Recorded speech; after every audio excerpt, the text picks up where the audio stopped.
saudara-saudara kaum muslimin rahimakumullah. Kita menyaksikan peristiwa-peristiwa yang memilukan dan memalukan. PHK terjadi di mana-mana. Pengangguran meningkat, harga-harga membumbung tinggi, daya beli rakyat semakin lemah. Sementara di bidang politik, kejadian-kejadian memberikan indikasi bahwa persatuan dan kesatuan kita sebagai bangsa dewasa ini tengah berada dalam ujian yang berat. Pada jumpa kita kali ini, tanpa bermaksud untuk mencari kambing hitam dari bencana yang kita hadapi, saya ingin menyampaikan sebuah hadis yang diriwayatkan oleh Imam At-Tabarani dari Ibnu Abbas bahwa Rasulullah sallallahu alaihi wasallam bersabda, khamsun bi khamsin, ada 5 perkara yang dapat menimbulkan 5 macam bencana. Mari kita renungi hadis ini satu demi satu sebagai bahan introspeksi buat kita semua dalam menghadapi bencana yang tengah berlaku sekarang ini. Yang pertama, ma naqasa qaumul ahda illa sullita alaihim aduwwuhum. Apabila suatu kaum sudah mengingkari janjinya, maka mereka pun akan dikuasai oleh musuh-musuh mereka. Sederhana saja nampak kalimat dalam hadis ini. Apabila orang sudah mengingkari janji, mereka akan dikuasai oleh musuh-musuh mereka sendiri. Dan musuh kita yang paling utama saat ini adalah kemiskinan dan kebodohan. Kenapa itu terjadi? Karena kita mengingkari janji kita sendiri. Di saat awal-awal berdirinya Orde Baru, kita pernah berjanji untuk melaksanakan Pancasila dan Undang-Undang Dasar 45 secara murni dan konsekuen. Kita berjanji bahwa kita akan menegakkan pemerintah yang bersih dan berwibawa. Itu semua pada permulaannya. Waktu demi waktu berjalan, kita lupa dengan janji yang kita ucapkan itu. Ketuhanan yang Maha Esa kita ucapkan, tapi kesetanan yang luar biasa yang kita lakukan. Kemanusiaan yang adil dan beradab yang kita dengungkan, tetapi kemanusiaan zalim dan biadab yang kita praktekkan. Sederhana saja saudara, hampir setiap pejabat pada posisi-posisi kunci, di awal-awal ia memangku jabatan itu, biasanya ia mengucapkan sumpah dengan lafaz demi Allah, bahwa dalam melaksanakan jabatan ini saya tidak akan menerima hadiah atau pemberian dalam bentuk apapun. Itu pada permulaannya. Lama-lama rupanya hadiah itu asik juga, mulai diterima. Lama-lama dirasa kurang, mulai menagih. Dan akhirnya terjadilah praktek yang disebut suap menyuap, semir menyemir, dan lain sebagainya. Kalau ini sudah menjadi kenyataan, bagaimana kita mau menegakkan pemerintah yang bersih dan berwibawa? Undang-Undang Dasar 45 menyatakan bahwa bumi, air, dan seluruh kekayaan negara dikelola oleh negara bagi sebesar-besar kemakmuran rakyat. Yang terjadi adalah bahwa kita merasa mewakili rakyat untuk menikmati harta dan kekayaan negara, sehingga rakyat banyak tidak bisa ikut menikmatinya. Menumpuklah harta itu sehingga terjadilah pepatah, gunung ditimbun, sumur digali. Yang kaya semakin kaya, yang miskin semakin terpuruk. Kita ingkar dengan janji yang kita ucapkan di awal-awal kita bergerak. Kita ingkar dengan janji pada saat kita mengatakannya dengan menyebut nama Allah, dengan mempertaruhkan nama Tuhan. Sehingga pada akhirnya jabatan pun mengalami tender.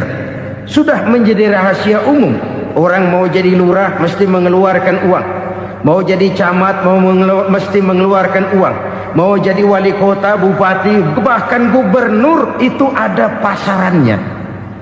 Secara logika, Kalau orang memperoleh satu jabatan karena banyak mengeluarkan uang, tentu pada saat ia mengeluarkan uang, ia sudah punya pemikiran, modal pasti pulang, modal pasti kembali.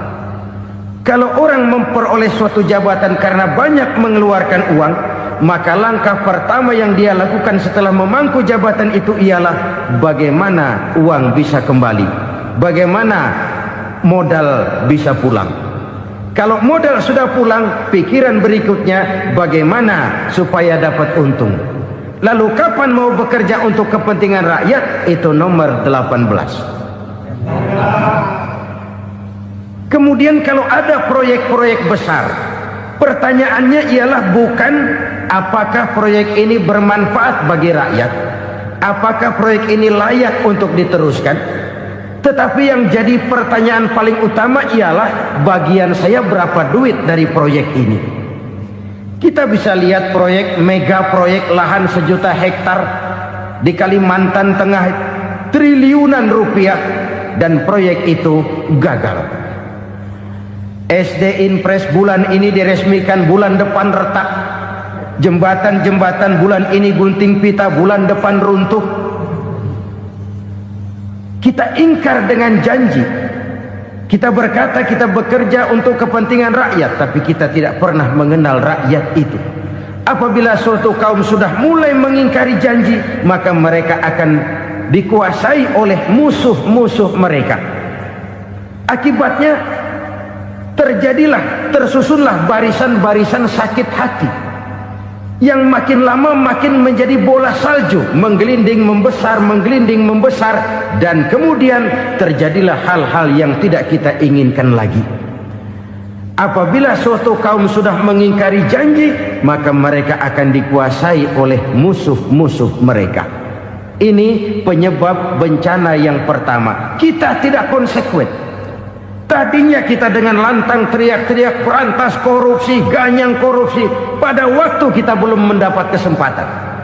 Setelah kita naik punya kesempatan, rupanya korupsi enak juga dirasa. Terjadi pergeseran nilai, orang luntur, kehilangan idealisme awal. Lalu untuk menghibur diri, menutup kesalahan, kita gunakanlah pepatah bahwa tidak ada gading yang tak retak, bahwa kita harus mikul dhuwur mendem jero. Itu semua cuma sebagai dalih agar kesalahan kita tidak dibicarakan orang lain. Padahal kita sendiri yang mengingkari janji. Kita yang keluar dari komitmen awal kita. Kita berjanji melaksanakan Pancasila dan Undang-Undang Dasar 45 dengan murni dan konsekuen.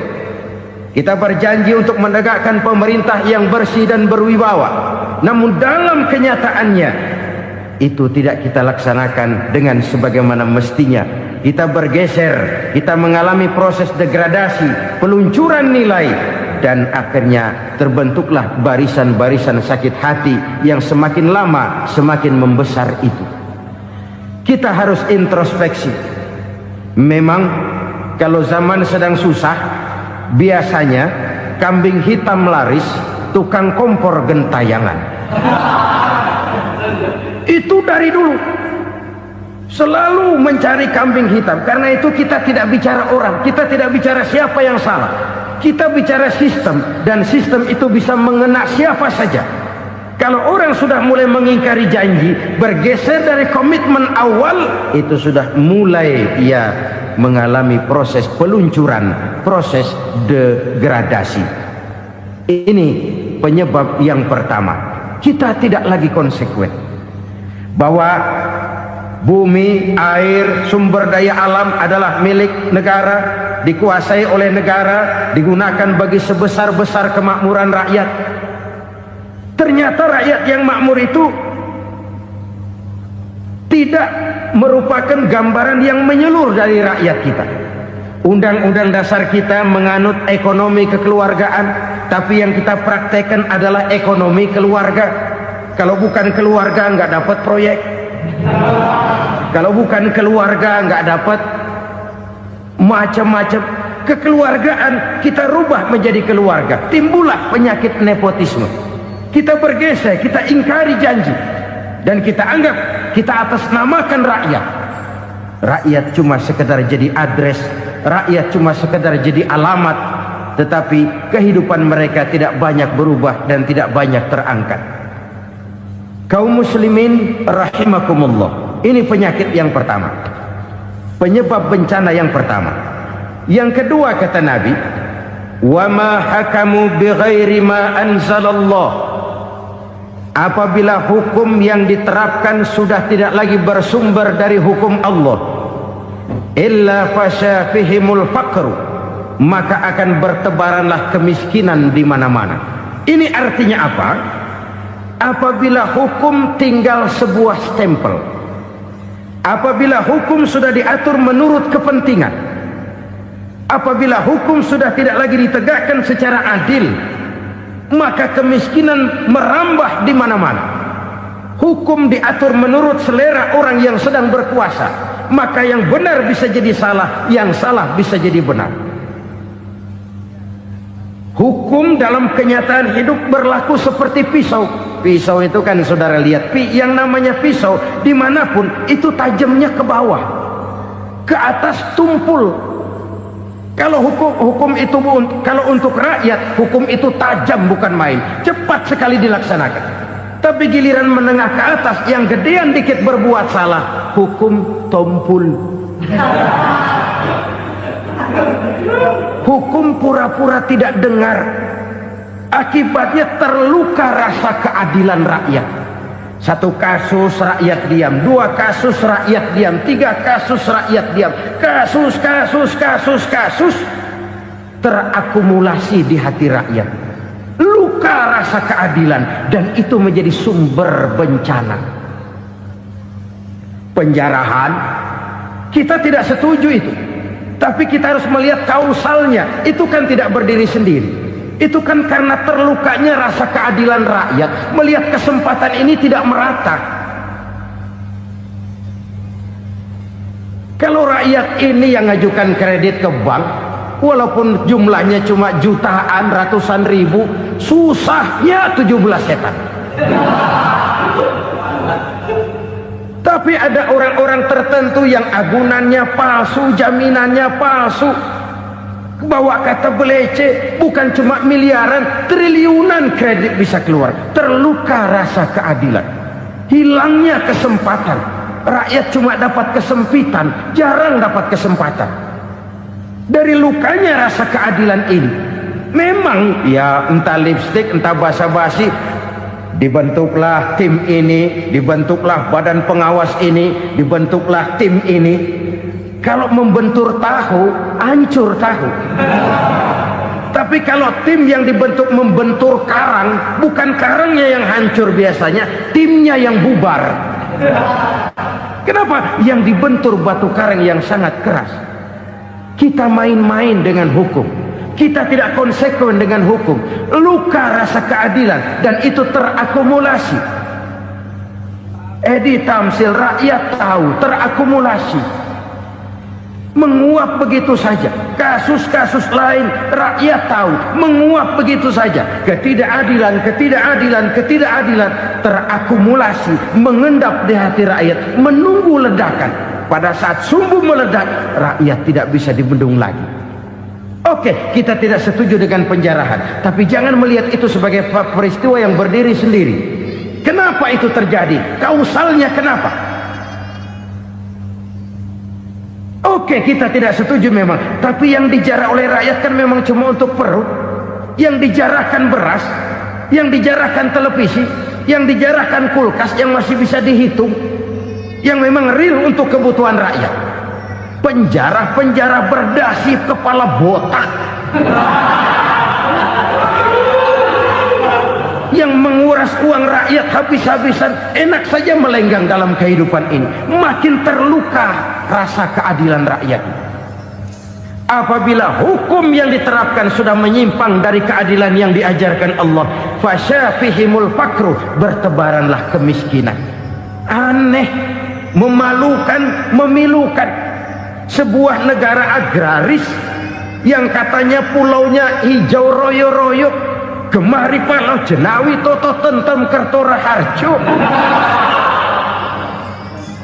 yang tahun 93 pernah mendapat penghargaan dari FAO, Badan Pangan Sedunia, sebagai negara yang berhasil dalam swasembada pangan. Sekarang ini kita terpaksa betul beli beras dari Vietnam, beli beras ke Kamboja, beli kedelai dari Kamboja.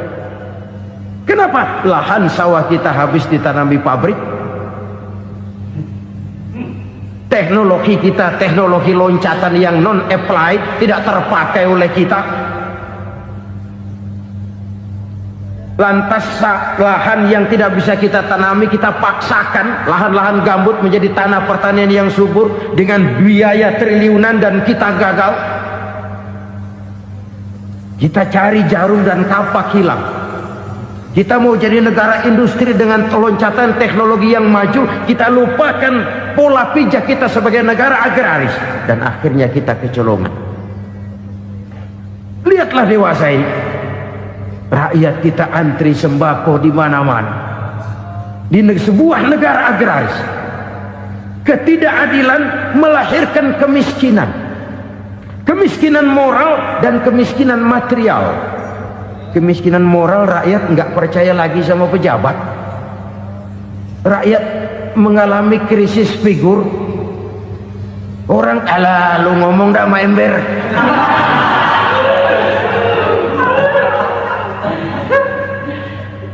Penataran yang menghabiskan biaya miliaran itu melahirkan pejabat-pejabat korup.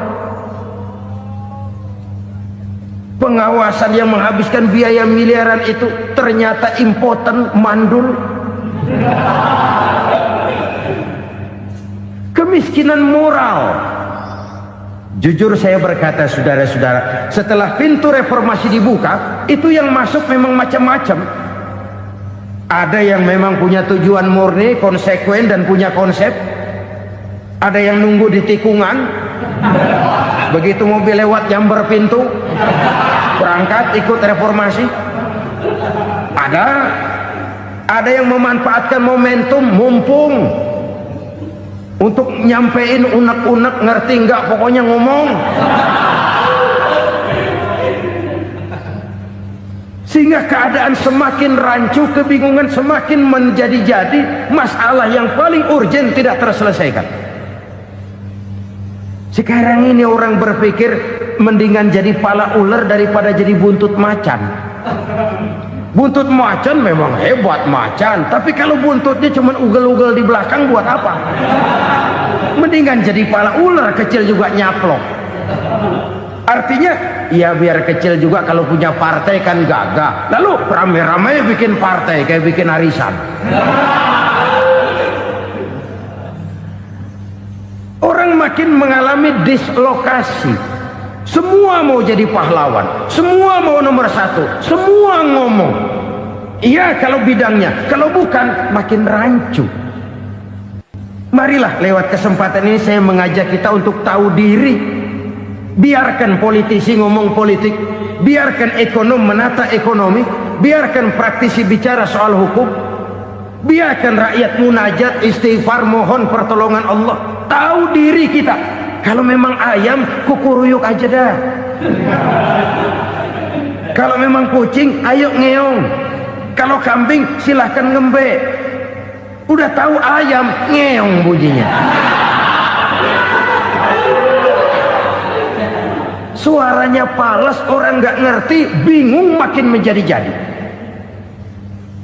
Ibarat kesebelasan sepak bola bangsa kita sekarang ini, rame-rame mau bikin gol, kiper ikut nyerang sekarang. Memilukan dan bahkan memalukan. Wa ma hakamu bighairi ma anzalallah illa fasyafihimul fakru. Kalau hukum yang diterapkan sudah menyimpang dari keadilan yang diajarkan Allah, bertebaranlah kemiskinan di mana-mana. Coba sekarang ini yang punya duit bingung, apalagi yang kagak punya duit. Yang pengusaha gede ngeluh, apalagi yang pengusaha pas-pasan. Yang kagak punya beras, yang punya beras saja masih bingung, apalagi yang nggak punya beras. Ini sudah demikian merata. Dulu kita kagum mendengar konglomerat kelas buadak, kelas-kelas yang seakan-akan cuma ada dalam khayalan mereka, punya kekayaan miliaran dolar, triliunan. Sudahlah, seolah-olah nggak terjangkau sama kita. Weh, ternyata yang gede-gede itu juga gede utangnya.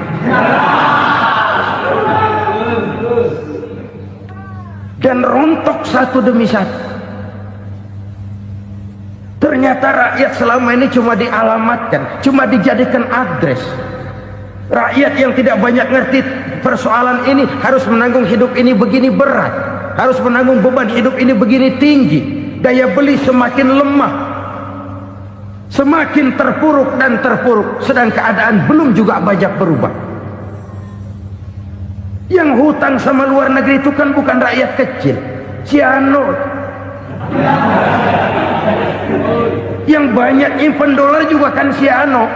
Rakyat kecil bocah kampung mah jangankan nyimpen dolar, ngelihat juga tumben. Kemana kita mesti bercermin? Sekali lagi saya mengatakan, maaf, kita tidak bermaksud mencari kambing hitam.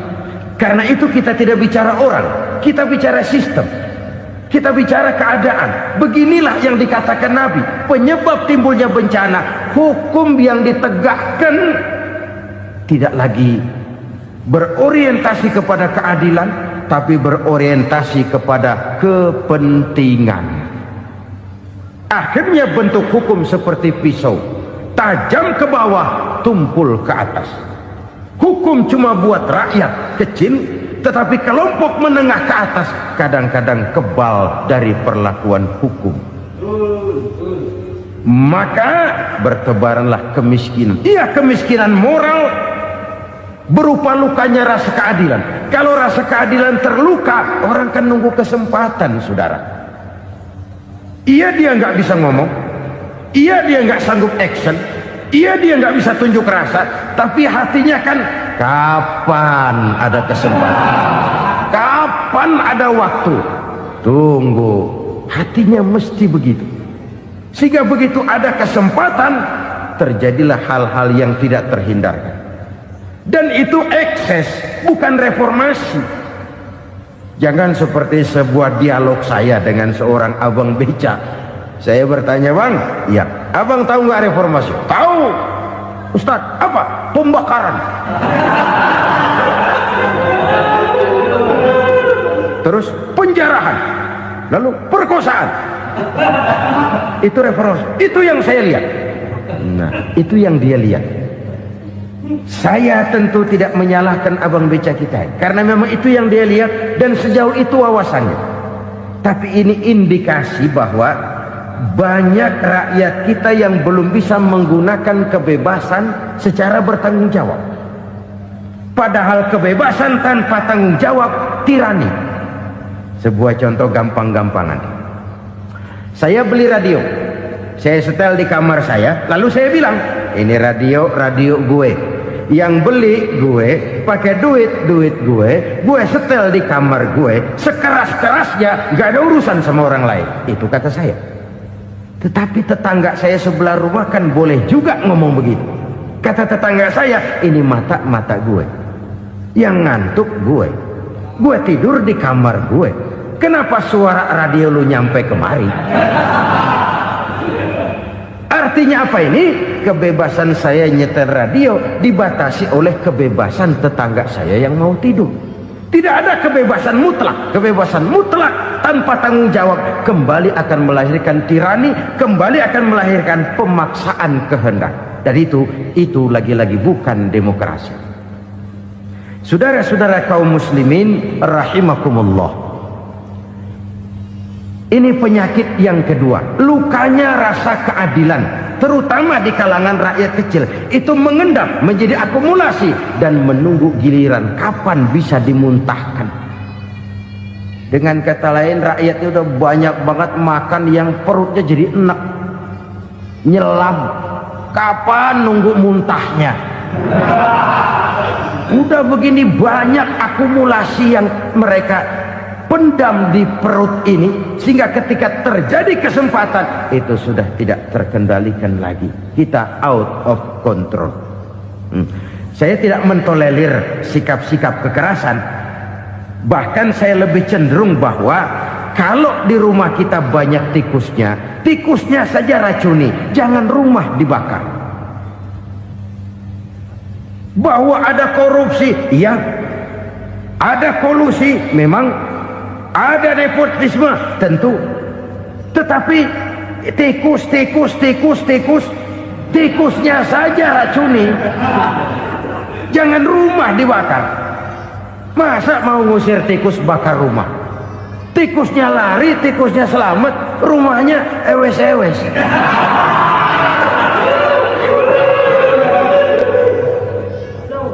Tikus selamat, rumah nggak punya, masalah nggak terselesaikan dengan sebagaimana yang kita harapkan.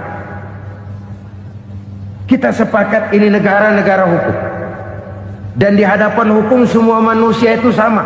Itu prinsip yang diajarkan Allah. Al-musawat bainan nas fi takalifil ahkam. Semua manusia sama dalam berhadapan dengan hukum Allah Subhanahu wa ta'ala. Kalau hukum sudah pandang bulu, itu jelas yang enak yang banyak bulunya. Siapa yang banyak bulunya?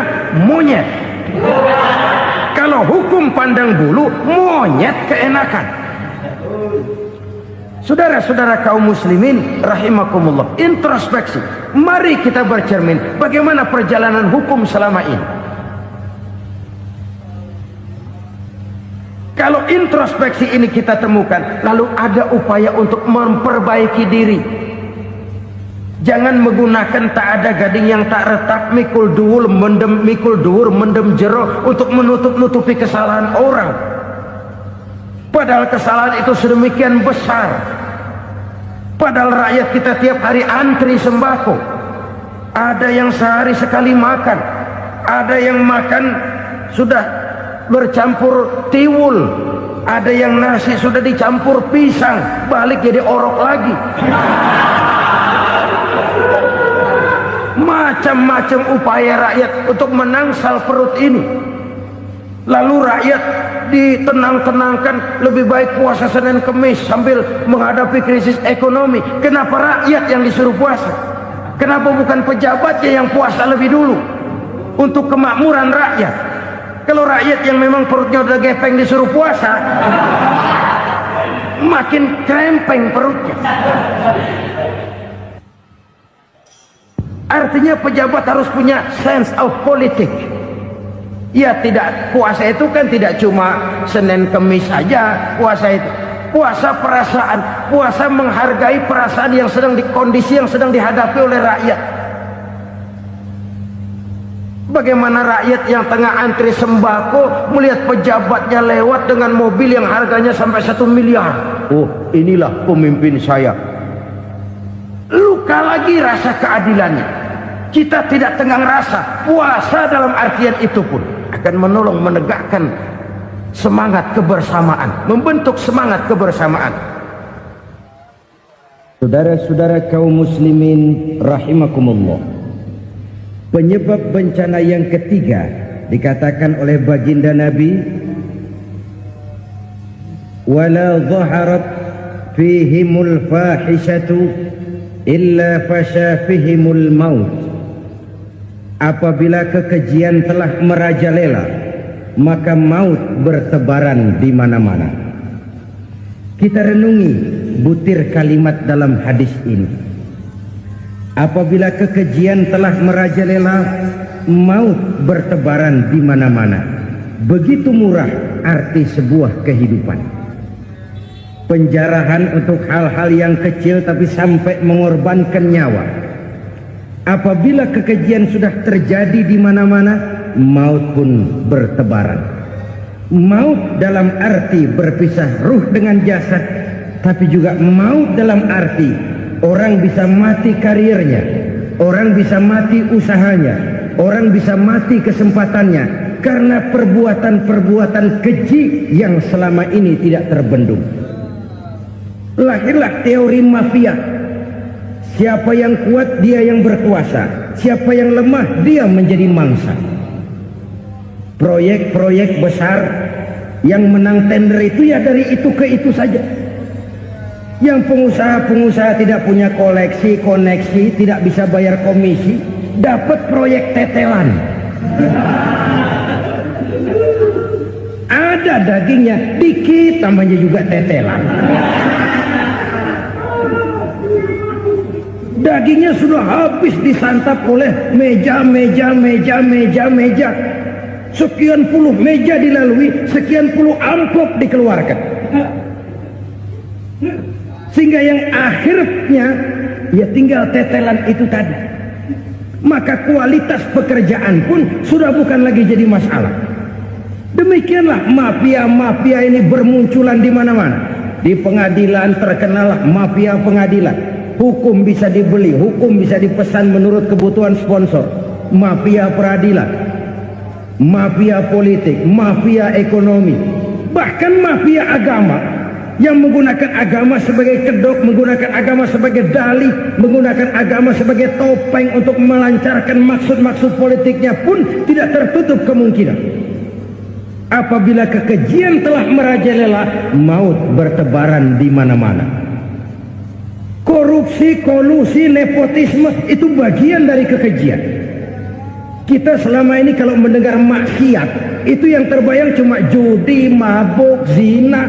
Ya itu maksiat. Tapi korupsi, kolusi, nepotisme itu juga maksiat dalam bentuk lain.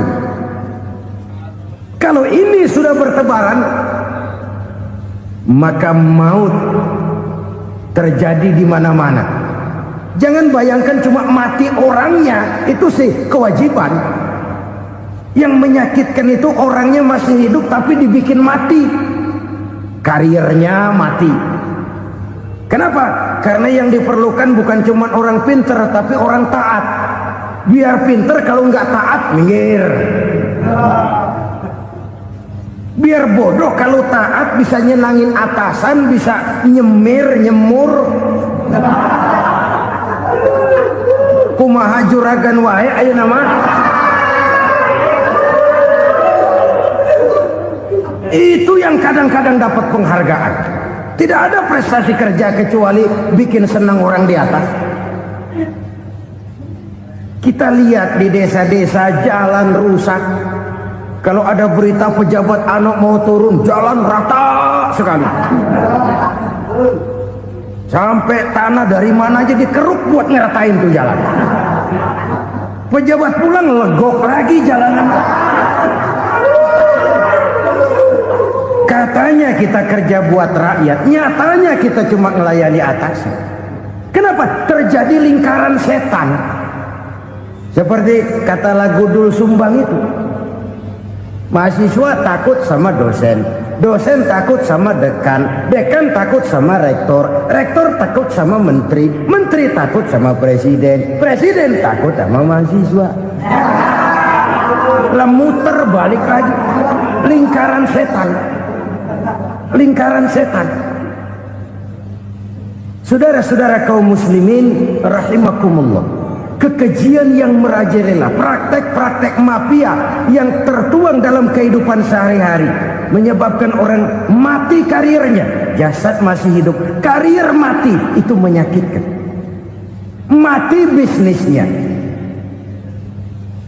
Rakyat kecil pernah senang ketika cengkeh booming, harganya bagus, rakyat banyak yang pergi haji. Lalu mau ditata, lahir tata niaga cengkeh, malah amburadul. Harga cengkeh jatuh, petani cengkeh kecil menjerit. Siapa yang untung? Segelintir orang. Masihkah kita pakai atas nama rakyat untuk kepentingan nasional, padahal yang nyanyi cuma segelintir orang? Masihkah kita mau bohongi rakyat ini dengan mobil nasional tapi bikinan Korea? Masihkah kita mau bermain verbalisme, bermain kata? Ini sebuah masa lalu yang tidak perlu terulang lagi untuk masa-masa yang akan datang. Kekejian merajalela, orang mati karir, bisa mati usaha, mati bisnis. Usahanya maju, dirangkul, hancur. Usahanya maju, dipukul, hancur, tenggelam. Bahkan yang memilukan dan memalukan badan-badan usaha milik negara itu dikebiri sedemikian rupa sehingga tidak menghasilkan hal-hal yang bermanfaat buat negara. Saudara-saudara kaum muslimin rahimakumullah, kalau nafsu yang sudah mengatur itu semua, maka kekejian pun merajalela.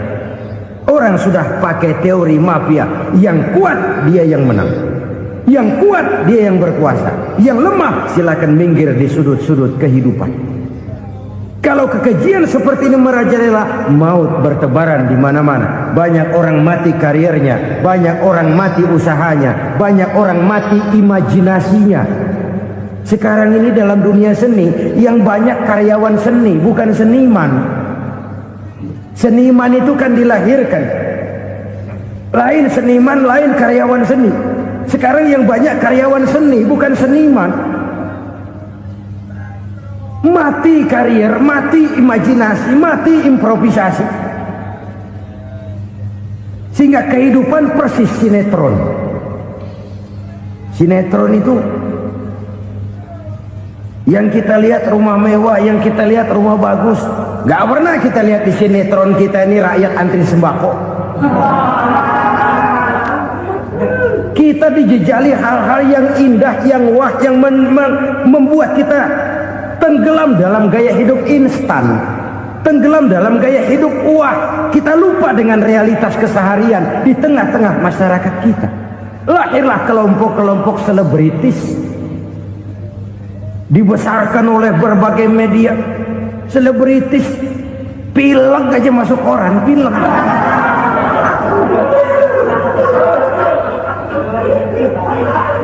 Rakyat yang pingsan antri beras nggak masuk koran.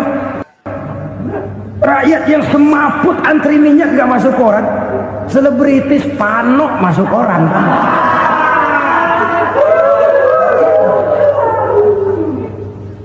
Kita besarkan hal-hal kecil, kita kecilkan hal-hal besar.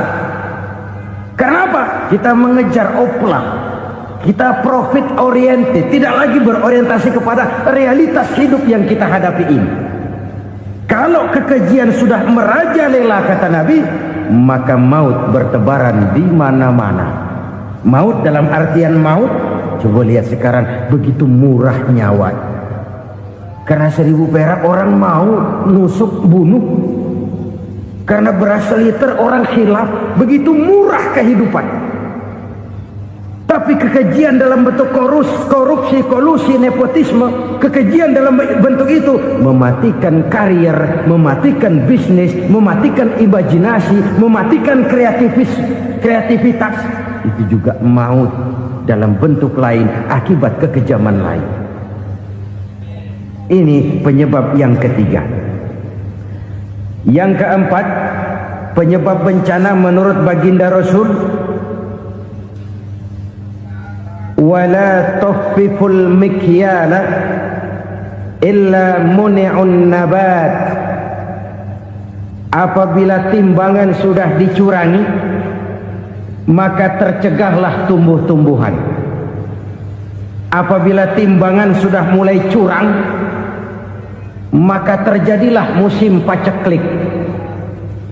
Apabila bisnis sudah bergaya mafia tadi itu, kecurangan-kecurangan terjadi, tender di balik pintu, yang dimenangkan cuma kelompok-kelompok yang bisa memberikan presentasi yang besar, muni'un nabat, terjadilah paceklik.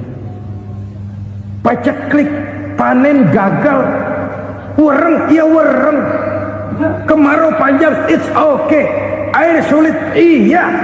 Tetapi kan semua itu ada yang ngatur. Kemarau ada yang ngatur, belalang itu ada yang ngatur, air itu juga ada yang ngatur. Yang ngatur itu yang serba maha. Kalau ia murka melihat kecurangan timbangan, Allah itu kalau murka kan gampang saja, tinggal komandoin balang, lang, hancurin tuh sawah. Konvoy belalang, konvoy. Allah tinggal ngutik angin El Nino. Mampir lo ke Indonesia, hujan nggak turun-turun, kemarau panjang. Jadi kalau musim kemarau kan namanya anginnya El Nino. Kalau musim hujan anginnya namanya La Nina. Cakep namanya, kejem orangnya. Saudara lihat Cina sekarang sedang kena La Nina, banjir besar, ribuan orang meninggal. Dia mah ribuan mati kagak berasa, rakyatnya miliaran. Bangladesh lagi ngalami La Nina, India lagi ngalami La Nina. Angin, hujan, kemarau, belalang itu kan ada yang ngendaliin. Kuncinya bukan di belalangnya, kuncinya bukan di peredaran matahari berputar, kuncinya di atas yang mengatur semua itu. Kalau timbangan sudah mulai curang, pengusaha sudah nggak mau jujur, apa nggak bikin perut jadi mual. Begitu rakyat antri sembako pingsan nggak dapat beras, sementara beras ditumpuk-tumpuk sampai membusuk. Kemana hati nuraninya? Kemana akal pikirannya?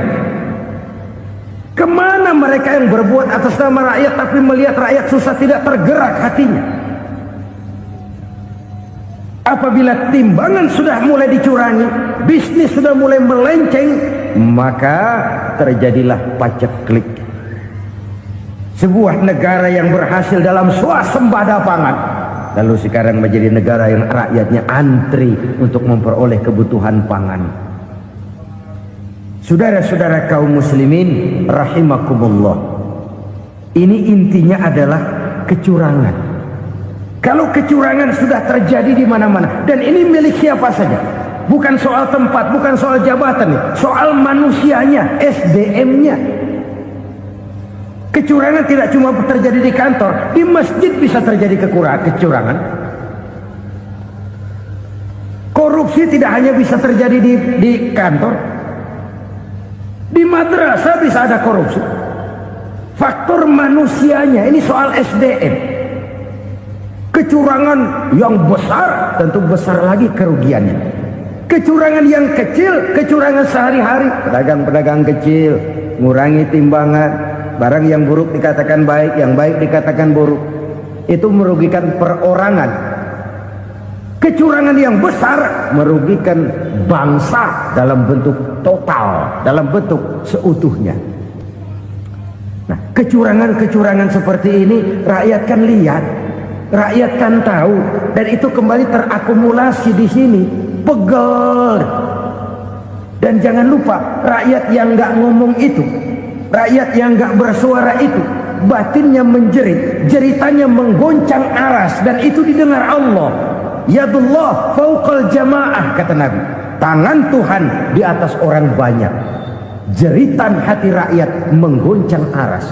Rakyat yang terlalu banyak dizolim, rakyat yang terlalu banyak dirugikan, ya rakyat yang terlalu banyak di atas namakan, menjerit batinnya, menggoncang aras, dan Allah bisa menggerakkan apa saja untuk membuat satu situasi. Allah bisa menggerakkan apa saja untuk membuat satu situasi. Saudara-saudara kaum muslimin rahimakumullah, ini faktor yang ketiga, timbulnya kecurangan. Faktor yang keempat maksud saya. Yang kelima, penyebab timbulnya bencana menurut baginda Nabi, wala muni'uz zakat wala muni'uz zakat illa hubbisa anhumul qatr. Apabila zakat enggan dibayar, maka tercegahlah qatrun. Qatrun ini kalau bahasa kita sembako. Maka tercegahlah kebutuhan-kebutuhan yang kita perlukan. Ini, kita tidak meragukan bahwa yang kita tuju adalah masyarakat yang adil dalam kemakmuran dan makmur dalam keadilan. Nah, antara kemakmuran dan keadilan ini memang sering tidak bisa berjalan seiring. Pada saat kemakmuran kita kejar, ekonomi kita pacu, ada nilai-nilai keadilan yang tertinggal. Pada pada saat nilai keadilan kita tegakkan benar-benar, ada unsur-unsur kemakmuran yang terabaikan. Oke, kita bisa mengatakan kasus. Oke, kita bisa mengatakan itu sebagian kecil. Tapi kalau sebagian kecil, lama-lama kan jadi sebagian besar. Oke, kita mengejar kemakmuran. Pertanyaannya, kemakmuran untuk siapa? Oke, kita berikan kelompok tertentu kue yang besar dengan harapan nanti dia bagiin kuenya kepada yang kecil-kecil. Tapi kenyataan, mereka yang dapat kue besar akhirnya malah lupa diri dan lupa daratan. Mau makin besar, malah memeras yang kecil-kecil ini. Sekarang kan yang kecil modali yang besar. Ramai-ramai buka bank, ternyata kamuflase. Uang banknya untuk kredit perusahaannya sendiri. Nasabahnya rakyat kecil. Artinya apa? Rakyat kecil disuruh modalin orang yang udah gede. Ini kan sumber geledek urusan.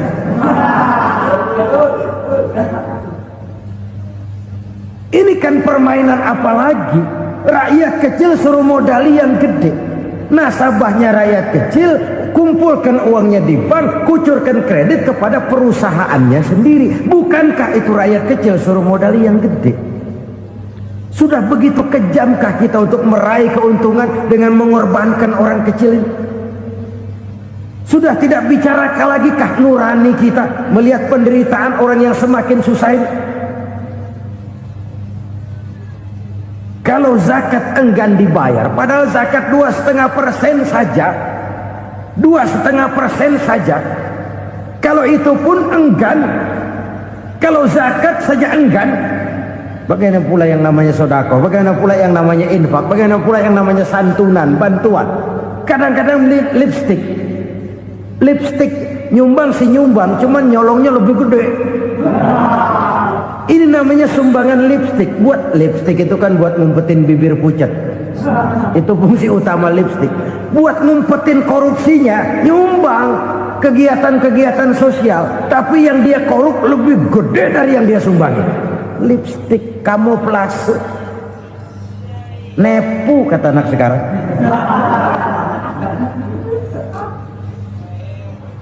Saudara-saudara kaum muslimin rahimakumullah. Demikian berat kewajiban zakat ini sampai di zaman Sayyidina Abu Bakar pernah keluar komando perangi orang yang enggan membayar zakat. Perangi. Karena fungsi zakat adalah menjembatani antara si kaya dengan si miskin. Bahwa ada kemiskinan itu Qur'ani.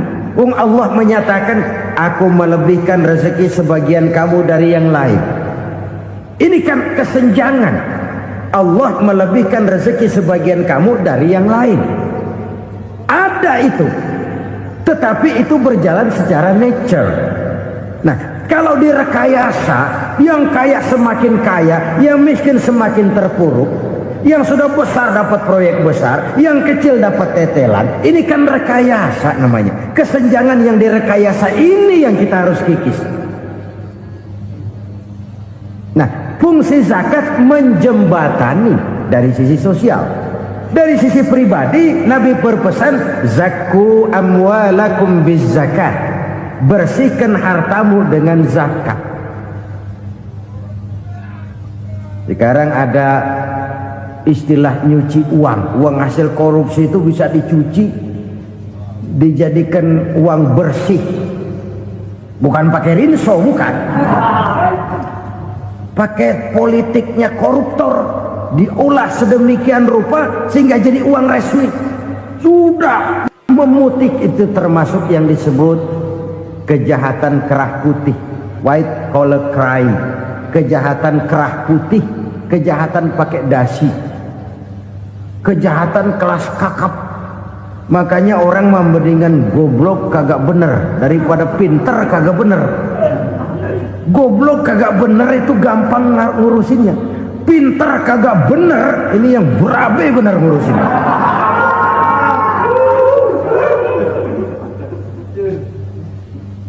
Kita bukan cuma perlu orang pinter kok di zaman sekarang. Kita perlu orang-orang bener yang punya komitmen, yang sesuai kata dan perbuatan, yang bisa merasakan apa yang dirasakan oleh rakyat, yang punya sense of politik yang tinggi, yang peka, yang penuh keterbukaan, yang punya wawasan dan pandangan jauh ke depan. Dari sisi pribadi, zakat itu membersihkan harta kita. Ya, dia tercampur dengan yang subuhat, dia bahkan mungkin tercampur dengan sedikit-sedikit yang haram. Itu zakku amwalakum bizakat. Bersihkan hartamu dengan zakat itu. Pada sisi sosial ia menjembatani, pada sisi pribadi ia membersihkan harta kita. Karena itu kalau kita berdoa minta rezeki, syarat rezeki itu halalan thayyiban wasi'an. Nggak pernah kurang dari 3 itu. Halal, bagus, banyak. Halal, bagus, tapi sedikit, susah ngaturnya. Halal, banyak, tapi kurang bagus. Buat apaan? Bagus, banyak, tapi haram, enggak ada artinya. Sebab kata Imamul Ghazali, kalau kau terlalu suka memakan makanan yang haram, dikunyah masuk ke dalam perut besar, digiling oleh perut besar, menghasilkan energi, menggerakkan sel-sel pembuluh saraf, kau juga akan cenderung berpikir yang haram. Kalau sudah cenderung berpikir yang haram, perbuatan pun akan mengarah kepada perbuatan-perbuatan yang haram. Dulu waktu kelompok Jimbaran 200 konglomerat Indonesia kumpul, dihimbau supaya sekian persen kasih pengusaha-pengusaha lemah. Itu kan cuma sekedar belas kasihan, tidak banyak menolong keadaan. Dan bukan itu yang diperlukan pengusaha-pengusaha kecil. Yang diperlukan adalah berikan kami kesempatan seperti mereka dapat kesempatan. Berikan kami peluang seperti mereka juga dikasih peluang. Kalau cuma dikasih 100 juta, 200 juta hari ini, usaha kami nggak ada prospeknya, peluang kagak ada, kan sama juga bohong. Diceburin ke kali, disuruh berenang, tangan diikat, mendingan mampusin, ketahuan. Ayo berenang, berlomba, tangan diikat, kaki diikat, sama saja nyuruh mati. Jadi jangan kasih ikannya, kasih kailnya. Yang diperlukan pengusaha kecil menengah ke bawah itu bukan cuma sekedar belas kasih dari konglomerat-konglomerat besar. Berikan kami peluang seperti mereka juga dapat peluang. Berikan kami kesempatan seperti mereka dapat kesempatan. Berikan kami kredit dengan kemudahan seperti mereka juga kalau minta kredit begitu mudahnya. Menciptakan peluang dan kesempatan, pemerataan. Bukan menciptakan manusia Indonesia dengan standar ekonomi yang sama. Semua rumahnya harus sama, semua punya mobil. Itu sih kebersamaan bebek. Bebek, coba lihat bebek, satu ngalor semua, satu ngidul semua. Kebersamaan bukan itu. Kebersamaan adalah menciptakan peluang. Kalau yang kaya bisa semakin kaya, kenapa yang miskin tidak bisa ikut naik jadi sedikit kaya?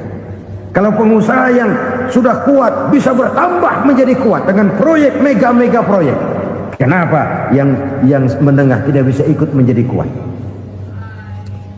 Dan kenapa kekejian-kekejian itu merajalela? Kita dengar lewat berita-berita PLN tekor, PLN hutang. Kenapa? Dia beli listrik dari swasta yang belinya lebih mahal daripada penjualannya. Artinya dia beli itu listrik dari perusahaan listrik swasta, dia jual kepada rakyat lagi. Harga jualnya lebih murah daripada dia beli kepada swasta. Kenapa? Ada tekanan lagi tuh. Biasa siklus lagi. Hukum Boyle. Atas neken, paling bawah gepeng. Ya kita nih rakyat kecil, emang nasibnya gepeng terus. Saudara-saudara kaum muslimin rahimakumullah, dari 5 penyebab bencana ini kita ambil kesimpulan untuk sebuah renungan dan introspeksi kita bersama. Pertama, mengingkari janji. Padahal janji itu yang lebih tinggi nilainya adalah di hadapan Allah Subhanahu wa taala. Baik wakil-wakil rakyat di parlemen maupun pemimpin-pemimpin rakyat di dalam kabinet, apabila memangku suatu jabatan, selalu mereka mengawali dengan sumpah, dan sumpah itu dimulai dengan demi Allah. Sadarkah kita pada saat itu kita ucapkan bahwa kita sudah mempertaruhkan Allah untuk jabatan yang kita pegang? Kita sudah mempertaruhkan nama Allah untuk posisi yang dipercayakan kepada kita. Sadarkah kita bahwa menyia-nyiakan itu satu dosa yang sangat besar, yang tidak hanya kepada Allah tetapi juga kepada rakyat yang kita wakili, kepada rakyat yang kita pimpin. Cukuplah sudah rakyat dijadikan adres, umat dijadikan alamat sebagai numpang. Marilah kita kembali kepada komitmen awal dengan jujur kepada janji kita sendiri. Lalu yang kedua, kekejian, baik berupa korupsi, kolusi, nepotisme, dan perbuatan-perbuatan lain akan melahirkan kemiskinan. Kekurangan pangan bukan satu-satunya yang menyebabkan rakyat menderita. Lukanya rasa keadilan terakumulasi di hati rakyat, dan jeritan hati rakyat mengguncang aras. Kalau Allah murka, Allah bisa melakukan apa saja untuk menciptakan suatu kondisi. Faktor yang ketiga adalah praktek mafia menebarkan maut, baik orang yang mati jasad dan rohaninya maupun orang yang mati karirnya, mati kejujurannya, mati usahanya, mati imajinasinya. Hilang kreativitas kita sebagai bangsa. Faktor yang keempat, kecurangan-kecurangan di bidang usaha, di bidang tender, mengandalkan menjual kekuasaan. Dan memang repot kalau penguasa jadi pengusaha. Mau atau tidak mau, kebijakan-kebijakan kekuasaannya akan memperkuat jaring-jaring usahanya. Dan pada saat itu objektivitas sulit ditemukan lagi. Lalu yang kelima, keengganan membayar zakat, menumpuknya kekayaan negara pada kelompok-kelompok tertentu. Ini akan melahirkan paceklik yang berkepanjangan. Menumpuknya kekayaan dan harta negara pada kelompok-kelompok tertentu akan melahirkan paceklik dan kemiskinan yang berkepanjangan. Marilah kita sadar, marilah kita merenung bahwa keengganan kita membayar zakat, menciptakan pemerataan, pada akhirnya akan menjadi musibah buat kita semua. Saudara-saudara kaum muslimin rahimakumullah, sekian dulu jumpa kita kali ini. Mudah-mudahan yang saya sampaikan dari hadis riwayat Imam Tabrani ini menjadi bahan introspeksi buat kita semua. Tidak akan seorang muslim jatuh dua kali di tempat yang sama. Semua merupakan pelajaran untuk kita jadikan introspeksi guna menata hari esok yang lebih baik daripada hari ini. Reformasi harus terus berlanjut. Tidak bisa dan tidak perlu dikendalikan, tapi harus tetap dengan landasan akhlakul karimah sesuai dengan budaya kita sebagai bangsa. Terima kasih atas perhatian saudara. Mohon maaf atas segala kekurangan. Jumpa lagi lain kesempatan insyaallah. Usikum wa nafsi bitaqwallah. Wassalamualaikum warahmatullahi wabarakatuh. Lalu berusaha menyimpan sesuatu yang bisa membawa manfaat, baik untuk dirinya, untuk anak cucunya, maupun untuk keluarganya, untuk masa kini dan masa depannya. Kadang simpanan itu berbentuk uang, kadang berupa tanah, lain saat berbentuk pabrik, dan lain sebagainya. Sementara masa depan yang paling pasti adalah akhirat.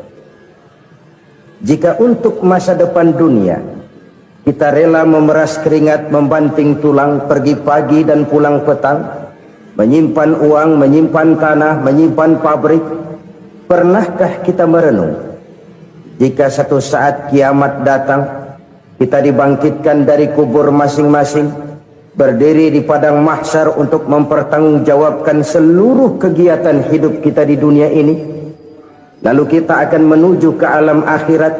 Sudahkah kita mempunyai simpanan untuk akhirat kita? Pada pertemuan kali ini saya ingin menyampaikan sebuah hadis di mana Rasulullah sallallahu alaihi wasallam bersabda, "Arba'un min kanzil jannah." Simpanan sorga ada 4 macam. Yang pertama, ikhfa'us sadaqah, menyembunyikan sedekah. Saudara-saudara kaum muslimin, sebagaimana yang kita maklum bahwa Allah Subhanahu wa taala melebihkan sebagian rezeki dari kita terhadap yang lain. Ada yang kaya, ada yang setengah kaya, ada yang miskin, ada yang setengah miskin, dan selanjutnya. Ada yang gajinya kecil tapi penghasilannya gede. Ada yang penghasilannya gede tapi nggak punya gaji. Ada juga yang memang gajinya gede dan penghasilannya gede. Kelebihan rezeki merupakan sunnatullah dan tidak harus membuat kita merasa lebih dari yang lain.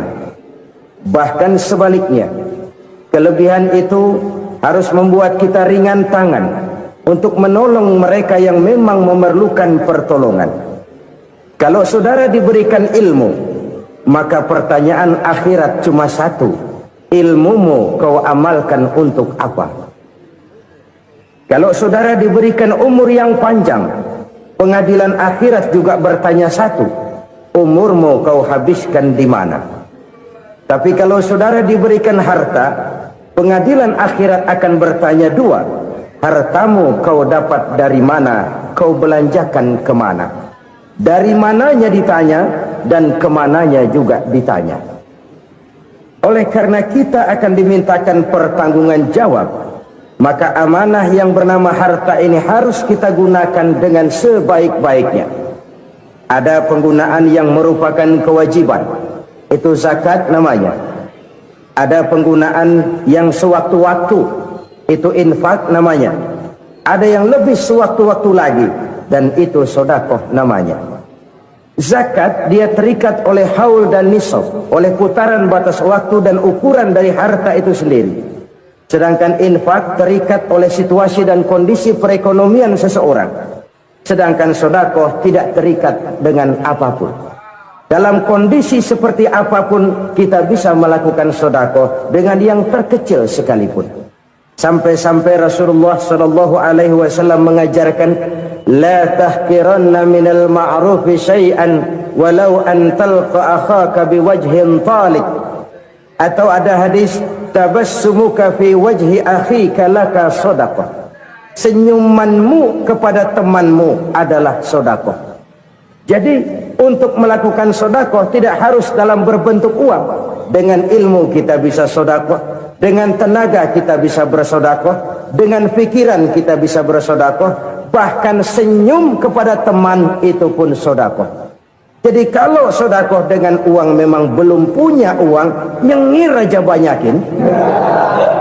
Itu asal pada tempatnya, jangan lalu ketemu tiang listrik cengengesan. Tentu tidak pada tempatnya dan tidak wajar. Nah, sedekah yang paling dicintai Allah adalah sedekah yang disembunyikan. Artinya jauh dari sifat riya. Kan kadang-kadang ada orang sedekah itu disebutkan namanya. Apa tidak bagus? Kalau memang niatnya ikhlas, ya bagus-bagus saja. Untuk memberikan sugesti kepada yang lain. Di Fulan bin Fulan nyumbang sekian, diumumkan. Boleh kalau niatnya untuk memberikan rangsangan kepada yang lain supaya dia menyumbang lebih besar dari orang tadi. Tapi kalau itu mendatangkan riya, maka sedekah yang paling dicintai Allah adalah sedekah yang disembunyikan. Tangan kiri saja tidak tahu apa yang diberikan oleh tangan kanan. Sedekah yang dilakukan dengan ikhlas akan merupakan perbendaharaan surga. tersembunyi dari pandangan orang lain, tidak seorang pun tahu. Karena memang sikap yang baik adalah melupakan kebaikan dan mengingat kesalahan. Itu salah satu ciri orang bahagia. Orang yang selalu mengingat kesalahannya dan berusaha melupakan segala kebaikannya.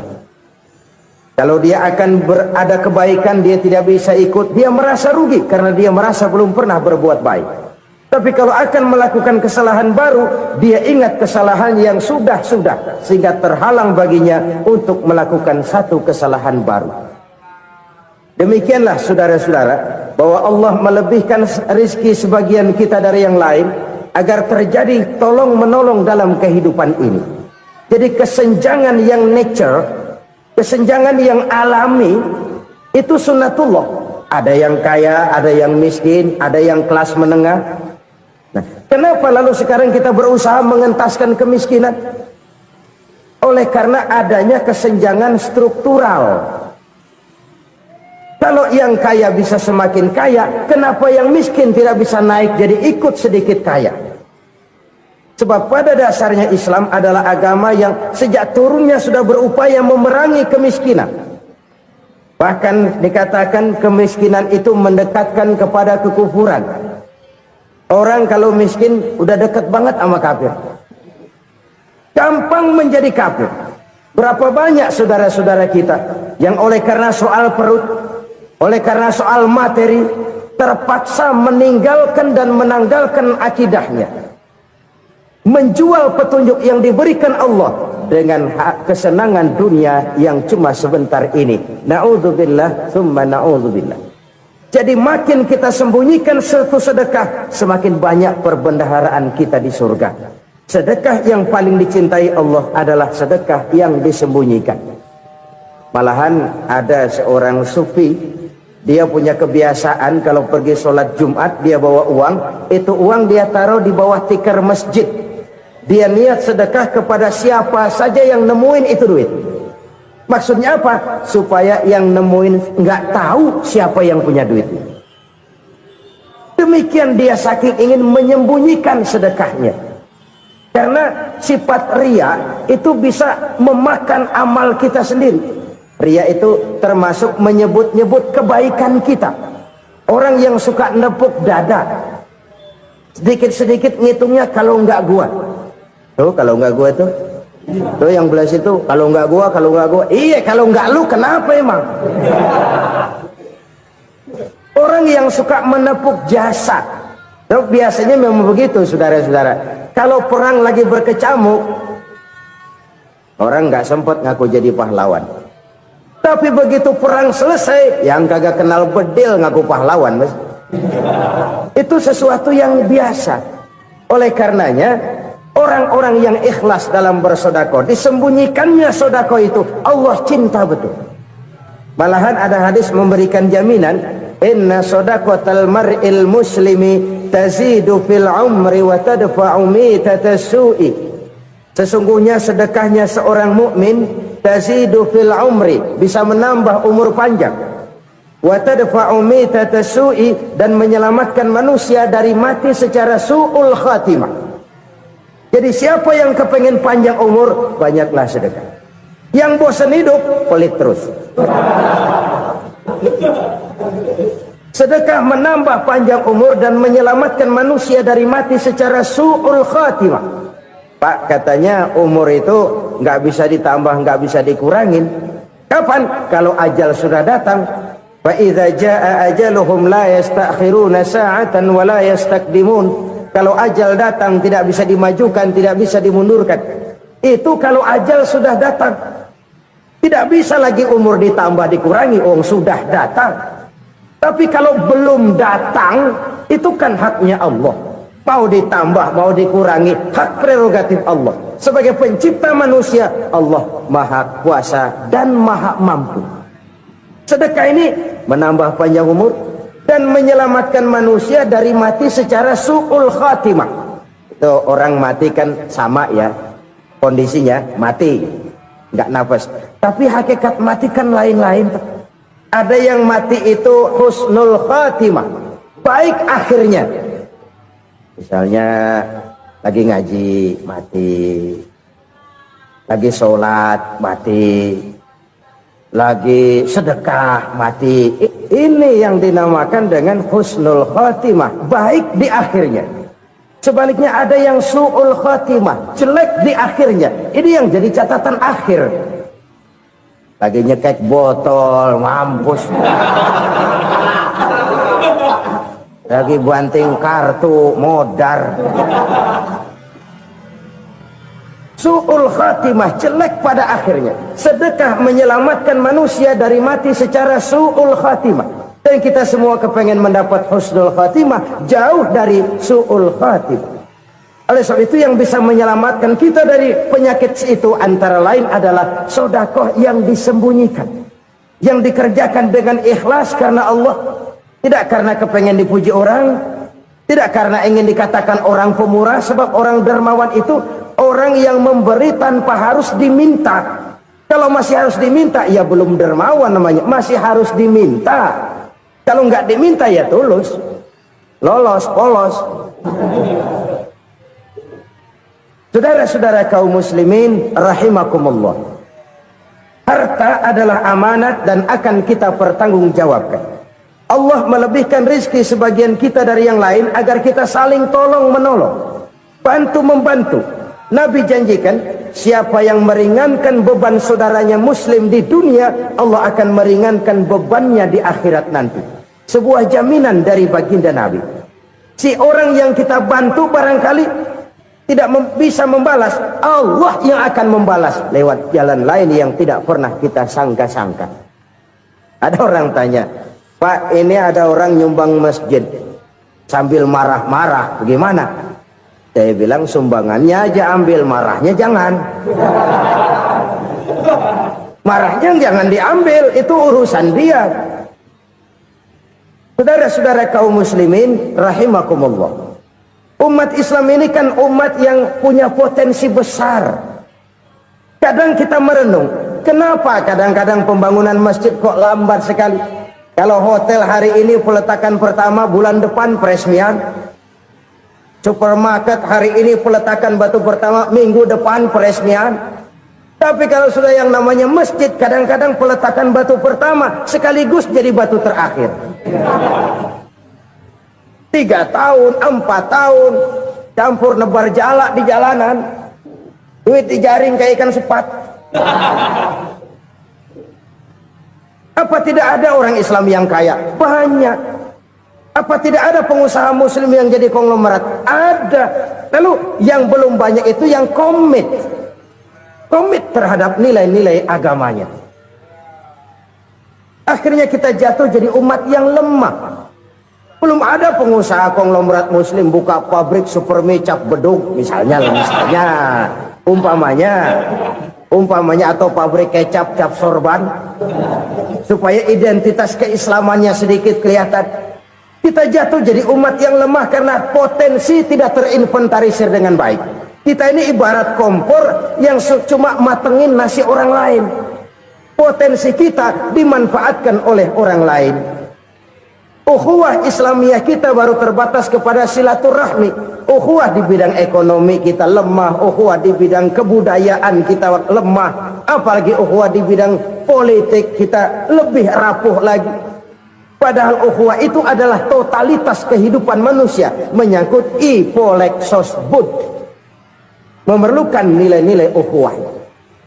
Jadi oleh karena itu mari kita menyadari di dalam harta kita, walaupun kita yang cari pergi pagi pulang sore peras keringat banting tulang, di sana ada harta anak yatim, di sana ada hak masjid, di sana ada hak pesantren, di sana ada hak jihad.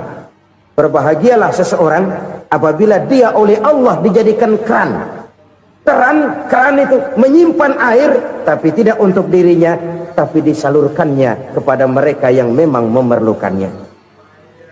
Saudara-saudara kaum muslimin rahimakumullah, ini yang pertama. Jadi perbendaharaan surga adalah menyembunyikan sedekah.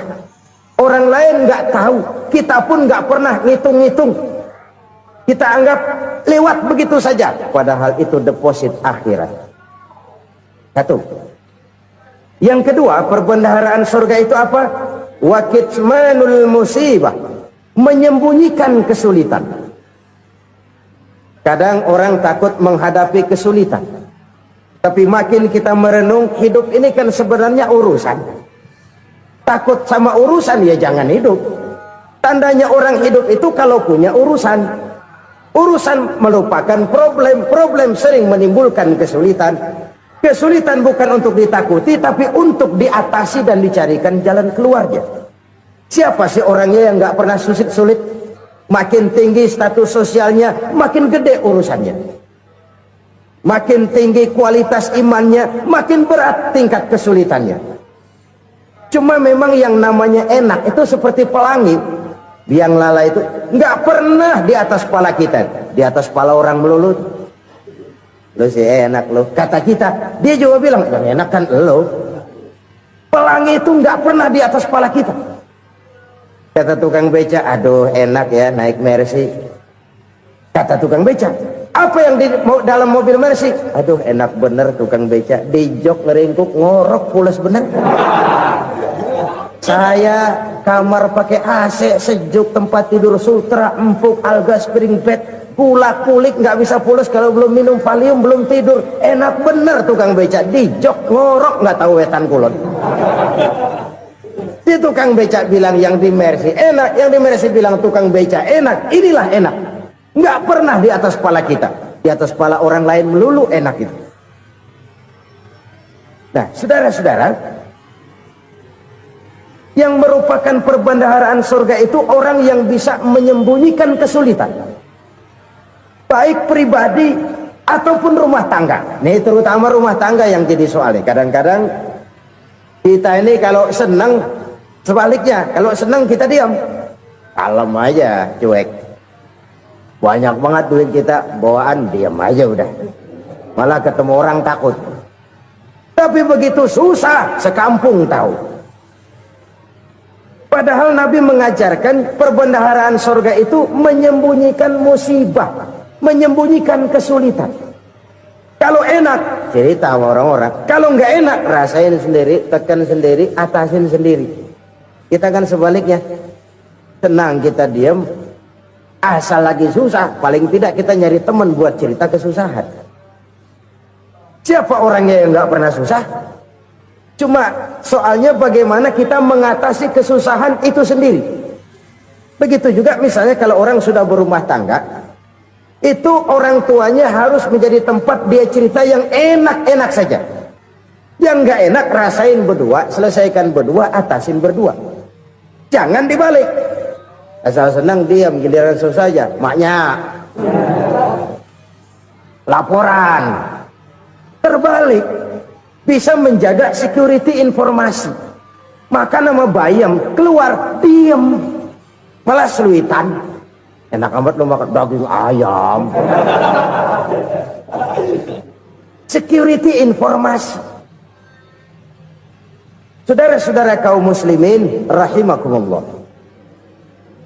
ujian yang terberat itu yang pernah diberikan kepada para nabi, para rasul, para aulia, para ulama. Makin tinggi keimanan, makin berat bentuk kesulitan. Ayo saya kemukakan satu contoh saja. Ada seorang nabi yang kaya, nabi kaya, namanya Nabi Ayub. Iblis kalau orang begini kan keki, ibadahnya rajin, kaya. Nih yang kayak begini susah digodain. Kalau ibadahnya rajin, miskin, kali bisa disogok. Ini imannya mantap, ibadahnya rajin, kaya, nabi lagi. Oh, tapi namanya iblis nggak kurang akal. Laporan, Tuhan, kenapa Les? Ya ini bahasa saya, bahasa Qurannya sih nggak gitu. Itu hambamu yang namanya Ayub, dia rajin ibadah cuma karena dikasih kaya aja. Coba kasih miskin dia, berhenti dia sembahyang. Ah kamu bisa aja. Saya tahu Ayub itu hambaku yang ikhlas. Saya buktiin Tuhan, silahkan. Dibuktiin lah, iblis turun ke alam ini. Yang mula-mula dia lakukan, dia rusak sawah ladang Nabi Ayub. Dia binasakan binatang ternak Nabi Ayub. Sehingga dalam waktu singkat, Jatuhlah Nabi Ayub dari orang paling kaya jadi orang paling miskin. Beliau masih ibadah di mihrab dalam masjid. Datang iblis. Saudara Ayub, ya. Lagi ngapain? Ibadah. Nyembah Allah, nyembah Allah. Oh, percuma. Kenapa? Tuhan yang ente sembah nih, dia udah bikin miskin ente. Sawah ladang ente hancur lebur, binatang ternak binasa. Sekarang ente jadi orang paling miskin. Ngapain nyembah Tuhan kayak begitu? Tekor. Udah berhenti dah ibadah, berhenti ibadah. Ini iblis sama Tuhan laporannya lain, yang dikerjakan kepada Nabi Ayub juga lain. Benar begitu iblis kata Nabi Ayub? Iya, sawah ladang saya habis, buras. Binatang ternak saya binasa, binasa. Saya miskin, bangpak. Apa jawab Nabi Ayub? Bukan innalillahi, ya, ini hebat. Alhamdulillahillazi a'tani wa akhza minni. Segala puji bagi Allah yang telah memberikan harta kepada saya dan sekarang mengambilnya lagi. Alhamdulillah. Allah yang ngasih, Allah yang ambil. Itu mah urusan Allah. Iblis cuman ibadah jalan terus, sujud lagi Nabi Ayub. Iblis seleher gondok banget. Dasar Nabi nggak mempan dia apa-apain. Miskin malah alhamdulillah. Allah yang ngasih, Allah yang ngambil. Jadi kalau kita tidak komit, kita tidak terikat kepada kaya, miskin, senang, susah, apa yang bisa bikin kita susah? Jadikan kekayaan, kemiskinan, jadikan senang, susah sebagai anak buah yang bisa kita atur. Jangan kekayaan ngatur kita, jangan kemiskinan ngatur kita. Kita yang harus mengatur mereka. Senang, susah, kaya, miskin, bahagia, sengsara, jadikan itu anak buah yang bisa kita atur. Kalau sekarang kita kaya, lain saat boleh jadi kita miskin, semiskin-miskinnya. Allah yang ngasih, Allah yang ngambil. Tenaga mana yang bisa menghalangi? Ibadah jalan terus. Iblis makin gondok. Dasar Nabi loh. Akhirnya apa? Nabi Ayub dikerjain, diberikan penyakit. Demikian fatal penyakitnya. Bayangin, udah miskin sakit. Masya Allah. Miskin sakit. Sakitnya nggak lama, kira-kira 16 tahun. Istrinya 3, 2 mental minta ceraiin. Ngerawatin laki bengek begini. Senang belum tentu, susah udah pasti nih. Cerai aja, cerai dah. Cerai. Tinggal satu Siti Rahmah yang setia menemani beliau. Sesetia-setianya hati perempuan. Satu saat Siti Rahmah bilang, "Bang, iya, abang kan Nabi bang. Lalu namanya Nabi kan doanya jarang meleset bang. Maksud kamu minta kenapa sih sama Tuhan biar abang sembuh baik dah bang?" Siti Rahmah, iya. Saya sakit berapa tahun sih dah? 16 tahun bang. Sebelum ini saya sehat berapa tahun? Ya kira-kira 60 tahun bang. Nah coba ente banding-bandingin Rahmah. Saya dikasih sehat 60 tahun, dikasih sakit 16 tahun. Sudah nggak sabar mau doa kepada Allah minta sembuh. Saya malu kepada Allah. Diuji dengan yang luar biasa seperti ini, tidak mengganggu stabilitas kehambaannya. Dia tetap menghamba kepada Allah Subhanahu wa ta'ala. Saudara-saudara kaum muslimin rahimakumullah, kunci menghadapi kesulitan itu apa? Allah jelaskan dalam satu ayat, wa basyiris sabirin alladzina iza asabathum musibah qalu inna lillahi wa inna ilaihi raji'un. Gembirakan orang-orang yang sabar. Siapa mereka itu? Yang apabila mendapat musibah mereka kembali kepada keyakinan dasar, segalanya dari Allah dan segalanya akan kembali kepada Allah. Ini konsepsi dasar dari sikap muslim dalam menghadapi berbagai kesulitan. Segalanya dari Allah, segalanya akan kembali kepada Allah. Kalau ini sudah kondisi dasarnya, maka kita akan lapang menghadapi kenyataan bagaimanapun pahitnya. Apakah itu namanya miskin, apakah itu namanya sakit, bahkan maut sekalipun. Maut sekalipun. Segalanya dari Allah, segalanya akan kembali kepada Allah. Ini sikap hidup, bukan sekedar ucapan. Kita kadang-kadang menjadikannya sebagai ucapan. Mulutnya sehingga berhenti, innalillahi wa inna ilaihi rajiun, tapi nangisnya terus gerung-gerungan. Bukan itu, ini kesadaran moral. Kalau segalanya dari Allah, segalanya kembali kepada Allah, kan sebenarnya cuma nunggu giliran. Hari ini saya nyembayangin dia, entah hari apa saya disembayangin orang. Hari ini saya antar dia ke kubur, entah hari apa orang nganterin saya ke kubur. Hari ini saya tahlilkan dia, entah nanti kapan orang tahlilkan saya. Segalanya dari Allah, segalanya akan kembali juga kepada Allah. Oleh sebab itu saudara-saudara, kesulitan bukan untuk ditakuti, kesulitan justru untuk diatasi, dicarikan jalan keluarnya. Dan tidak ada orang yang tidak pernah mendapat kesulitan, tidak ada. Semakin tinggi status sosial, semakin tinggi kualitas keimanan, semakin besar juga tingkat kesulitan. Hanya saja bagaimana cara kita mengatasinya. Dan Al-Quran menyatakan, inna ma'al usri yusra. Di balik kesulitan itu pasti ada kemudahan. Roda itu berputar. Karena itu Rasulullah sallallahu alaihi wasallam mengingatkan kepada kita, ta'arraf ilallahi firraha ya'rifka fisyiddah. Ingatlah kepada Allah di waktu kamu senang, supaya Allah ingat kepada kamu di waktu kamu susah. Kalau waktu senang kita ingat kepada Allah, kita susah, Allah tidak akan meninggalkan kita. Tapi kalau waktu senang kita jauh dari Allah, sujud tidak sempat, dengan masjid jauh, ketika senang kita lupakan Allah, nanti begitu kita susah, Allah lupakan kita, dan itu menyakitkan. Oleh karena itu orang-orang tua kita dulu bilang, kalau lagi sehat ingat-ingat lu bakal sakit nanti. Kalau lagi kaya ingat-ingat satu saat kita bakal jatuh miskin. Bahkan kalau lagi muda ingat-ingat kita bakal tua. Dan yang terpenting, kalau lagi hidup ingat-ingat kita bakal mati. Saudara-saudara kaum muslimin rahimakumullah. Jadi yang kedua yang merupakan perbendaharaan surga, menyembunyikan musibah. Saudara-saudara kaum muslimin rahimakumullah. Hal ketiga yang merupakan perbendaharaan surga adalah wasilatur rahmi. Orang yang suka bersilaturahmi. Sebagaimana yang kita maklum bahwa manusia adalah makhluk yang disebut zon politika. Makhluk sosial yang tidak mungkin hidup sendiri-sendiri. Betapa dan siapapun kita memerlukan orang lain. Bodoh betul manusia kalau tinggal di tengah masyarakat tapi tidak mau bermasyarakat. Merasa hebat sendiri, pintar sendiri, gagah sendiri, kaya sendiri. Mungkin kalau mati juga ngubur sendiri. Jangankan kita di sini, di sorga saja Nabi Adam waktu sendirian bengong melulu, ngondar mandir. Allah tegur dam sepi dam.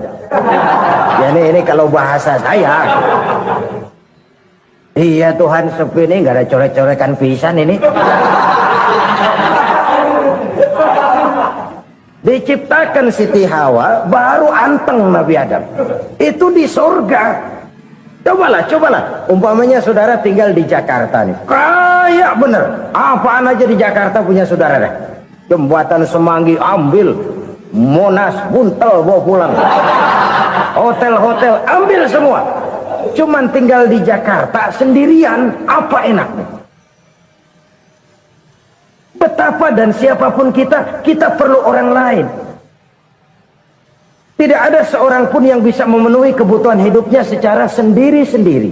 Nah, Islam telah menyelamatkan manusia dari ras diskriminasi, mengikat manusia dengan persaudaraan yang berlandaskan kepada akidah.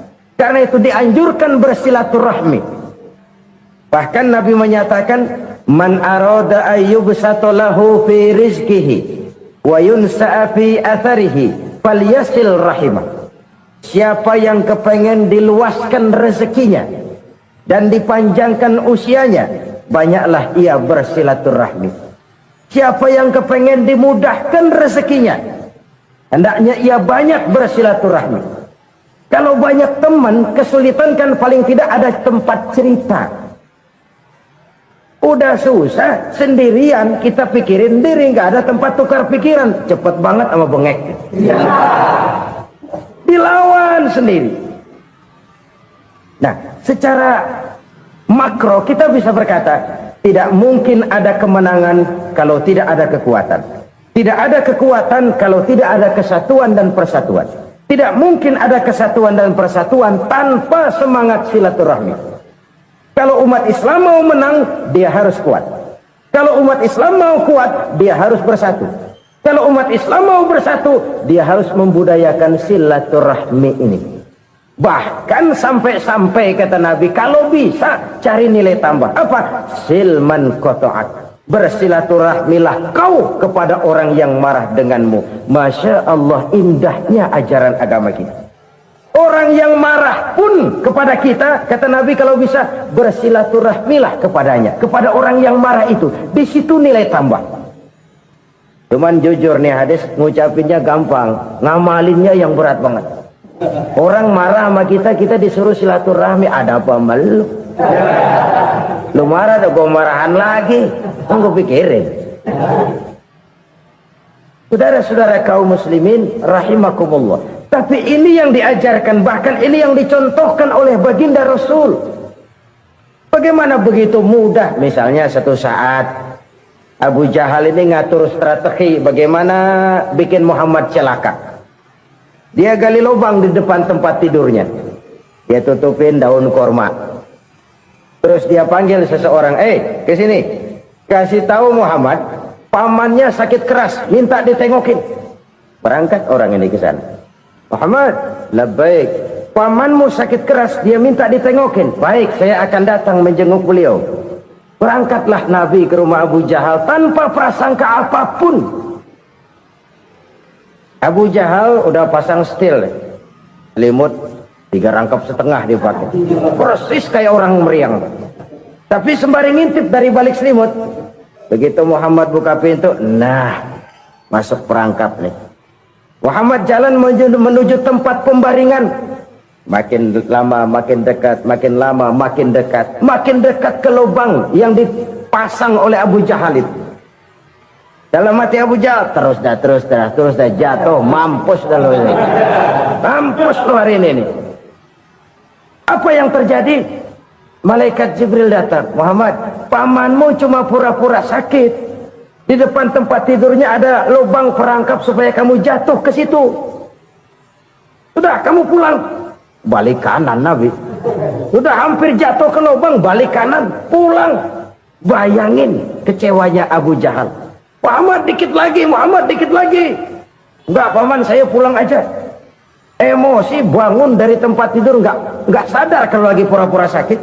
Lompat ngejar Nabi, dia lupa dengan lubang yang dia gali. Pusrak, nyemplung sendiri ke dalam lubang.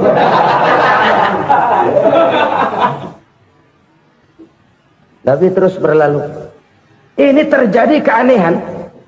Jatuh ke lubang yang dia gali itu sebenarnya nggak terlalu dalam ya, antara 3-4 meteran lah. Tolong, saya jatuh ke lubang ini. Datanglah pelayan-pelayannya itu. Angkat saya dari sini. Oh, yang ngulurin tambang. Satu gulung, belum juga nyampe itu tambang. Kurang, beli lagi ke warung. Sambung, ulur lagi, nggak juga bisa sampai. Wah, ini kerjaan Muhammad ini. Tolong, siapa salah seorang kamu ke rumah Muhammad, kasih tahu encangnya kecebur. Minta ditolongin. Sampaikan kepada Rasul. Kenapa? Pamanmu jatuh ke lubang, Muhammad minta tolong diangkatin. Tambang udah nyambung-nyambung nggak nyampe juga. Ya, nanti saya datang, saya tolong. Coba. Nyata-nyata orang berniat jahat mau mencelakakan dia. Datang dia menolong. Ini yang disebut air tuba dibalas air susu ya ini. Bukan sebaliknya. Air tuba dibalas air susu. Paman, kecebur ya? Iya Muhammad, tolong ini. Pegang tangan saya. Nabi ulurkan tangannya. Nyampe. Dipegang oleh Abu Jahal. Diangkat ke atas. Sampai atas. Apa kata Abu Jahal? Sihirmu memang hebat Muhammad. Udah ditolongin dikata sihir. Yang enak kita kemplang kan itu orang begitu. Urusan apa? Tapi inilah akhlak.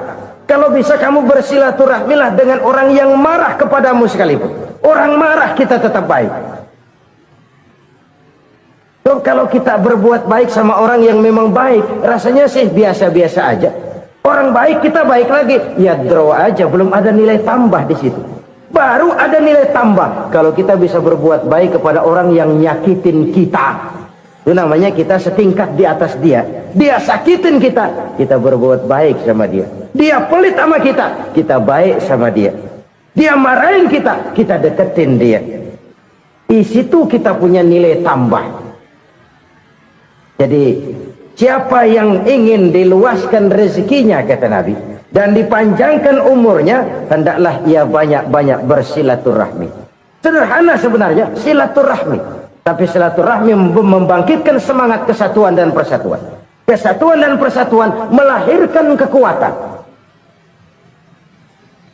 Dalam matematika 1 ditambah 1 pasti 2. Tapi di tengah masyarakat, 1 orang takut ditambah 1 orang takut, hasilnya jadi 2 orang setengah berani. Kenapa setengah berani? Karena udah berdua. Tadi pan takut sendirian, kalau dia kumpul turu-turu takutlah jadi berani. Kita yang lemah, kita yang tidak berdaya, kita yang miskin, kalau mau kompak bersatu, apa yang nggak bisa kita kerjain? Apalagi tinggal di kota besar, pilihan cuma 2. Bertahan atau minggir. Bertahan atau minggir. Untuk bisa bertahan harus mampu bersaing. Untuk mampu bersaing harus punya keahlian. Keahlian harus ditunjang dengan pendidikan, ditambah oleh kekompakan sebagai umat. Udah miskin mencar mulu, orang injek kita. Orang nggak pandang urusan apa malu. Oleh karena itu silaturahmi pada hakikatnya merupakan roh dari ukhuwah yang diajarkan oleh agama kita. Bagaimana Islam menyelamatkan masyarakat manusia dari ras diskriminasi, mengikat manusia, dan tidak ada persaudaraan yang lebih indah selain persaudaraan yang diikat dengan nilai-nilai akidah. Sepanjang orang di jalan Allah, itulah saudara kita. Keluar dia dari jalan Allah, selesailah persaudaraan sampai di situ. Karena itu, kalau ingin menyimpan sesuatu di surga, banyaklah bersilaturahmi. Datang ke rumah ini, datang ke rumah itu, dan lain sebagainya. Itu simpanan kita di akhirat nanti. Ini yang ketiga. Saudara-saudara, yang keempat, perbendaharaan surga itu apa? Wa qawlu la hawla wa la quwwata illa billah. Ucapan la hawla wa la quwwata illa billah. Ibadah kan ada yang berat, modalnya besar. Bangun masjid berat, modalnya besar. Bangun rumah sakit berat, modalnya besar. Ada ibadah yang berat tapi modalnya ringan. Misalnya puasa. Puasa itu berat, mengendalikan nafsu. Kalau sekedar nggak makan nggak minum sih enteng, mengendalikan nafsu. Itu jihad terbesar, tapi kan modalnya ringan, cuma niat saja. Ini ibadah berat, modalnya ringan.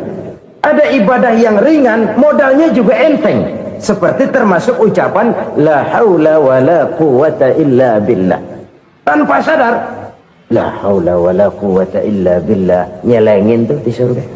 Nyelengin, kita nggak terasa, nyelengin simpenan akhirat. La haula wa la quwwata illa billah. Nyimpan lagi. Kaget, la haula wa la quwwata illa billah, nyimpan lagi, banyak simpanan. Walaupun sebenarnya yang dimaksud di sini adalah kesadaran batin bahwa tidak ada daya dan kekuatan kecuali Allah.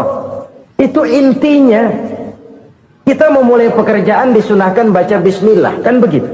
Apa itu? Kesadaran moral bahwa ini saya bisa kerjakan, saya kerjakan ini dengan menyebut nama Allah. Kenapa? Kalau Allah tidak memberikan daya dan kekuatan, mana mampu saya kerjakan ini. Maka saya kerjakan ini dengan menyebut nama Allah. Bismillah. Kesadaran moral. Manusia hanya wajib berusaha, tapi nggak pernah wajib berhasil. Banyak hal-hal yang kalau kita renungkan secara rasio nggak mungkin, tapi jadi kenyataan. La haula wa la quwwata illa billah. Tidak ada daya dan kekuatan kecuali bagi Allah semata-mata. kesadaran moral akan kelemahan dan keterbatasan makhluk bernama manusia. Kadang kita kagum dengan otak, tapi kita sering lupa sama yang bikin otak. Padahal bagaimanapun hebatnya otak, yang bikin otak pasti lebih hebat dari otak. Nggak percaya, silahkan otak-otakan. Inilah kecenderungan. Kita kagum dengan pesawat-pesawat mutakhir, bukan main, besi gede banget terbang itu. Alangkah hebatnya. Lalu apa yang bikin otak tidak lebih hebat dari itu semua? Kita puji laut, apa yang bikin laut tidak lebih hebat dari laut itu? La haula wa la quwata illa billah. Tidak ada daya dan kekuatan kecuali Allah. Apa yang bisa kita lakukan kalau tidak karena daya dan kemampuan yang diberikan oleh Allah kepada kita? Lahirlah sikap tawadu, rendah hati, tidak melonjak menjadi angkuh dan sombong, sadar akan kelemahan dan keterbatasan diri sebagai makhluk yang diciptakan oleh Allah Subhanahu wa taala. Jadi satu sisi ini ucapan yang berpahala, la haula, jadi wiridan. Pada sisi lain ini kesadaran moral, sikap mental, kesadaran batin bahwa yang punya daya dan kekuatan itu cuma Allah. Kita nggak pantas untuk sombong, sebab sombong itu pakaiannya Allah. Kita nggak sedang pakai pakaian Allah, kegedean. Dan makin kita renungi, makin terbentur. Apa sih yang bisa kita sombongin? Kita mau sombong apa? Kaya? Pintar? Itu kan semua relatif. Di atas langit masih ada langit lagi. Jadi oleh karenanya, marilah kita menyadari. Manusia hanya wajib berusaha, tapi tidak pernah wajib berhasil. Yang berusaha saja tidak wajib berhasil, apalagi yang tidak berusaha.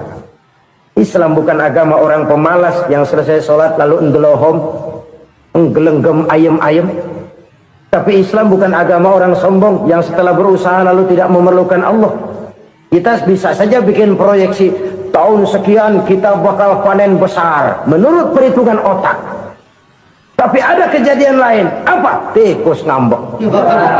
Habis itu dimakanin tikus, panen gagal. Proyeksi rasional gagal oleh tikus-tikus yang ngambek itu. Bisa saja terjadi. Tahun depan kita panen besar, urung. Kenapa? Musim panas panjang. Dan sekarang ini koran-koran bikin berita musim mengalami penyelewengan. Bukan cuma manusia yang nyeleweng sekarang.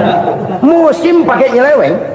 Mestinya kan musim hujan udah selesai, masih hujan-hujan juga. Musim.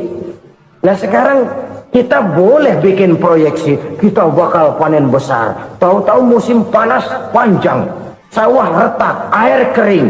Cari teknokrat yang paling botak, suruh pendekin tuh musim panas. La haula wa la quwata illa billah. Inilah kesadaran moral. Saudara, saya teringat satu saat ada seorang konglomerat. Umurnya ya kira-kira 70-an. Satu saat dia ditanya oleh wartawan, "Pak, umur Bapak berapa sih?" "Ya paling 10 tahun." 10 tahun? 10 tahun? Anak Bapak berapa orang? Satu saja? Satu. Harta Bapak berapa? Ya paling-paling bangsa 7 juta kali. 7 juta? Iya. Pak, kenapa Bapak bohongi saya? Bapak punya buku biografi. Koran-koran, majalah-majalah banyak memuat cerita riwayat hidup Bapak. Saya tahu umur Bapak 70. Kenapa bilang cuma 7 tahun? Saya tahu anak Bapak 8. Kenapa cuma bilang 1? Saya tahu harta Bapak miliaran, mungkin triliunan. Pabrik di mana-mana, bank di mana-mana. Kenapa bilang uang Bapak cuma 7 juta? Nah, kata si konglomerat tadi, kamu benar nak, kamu benar. Umur saya kalau jumlahnya memang 70 nak.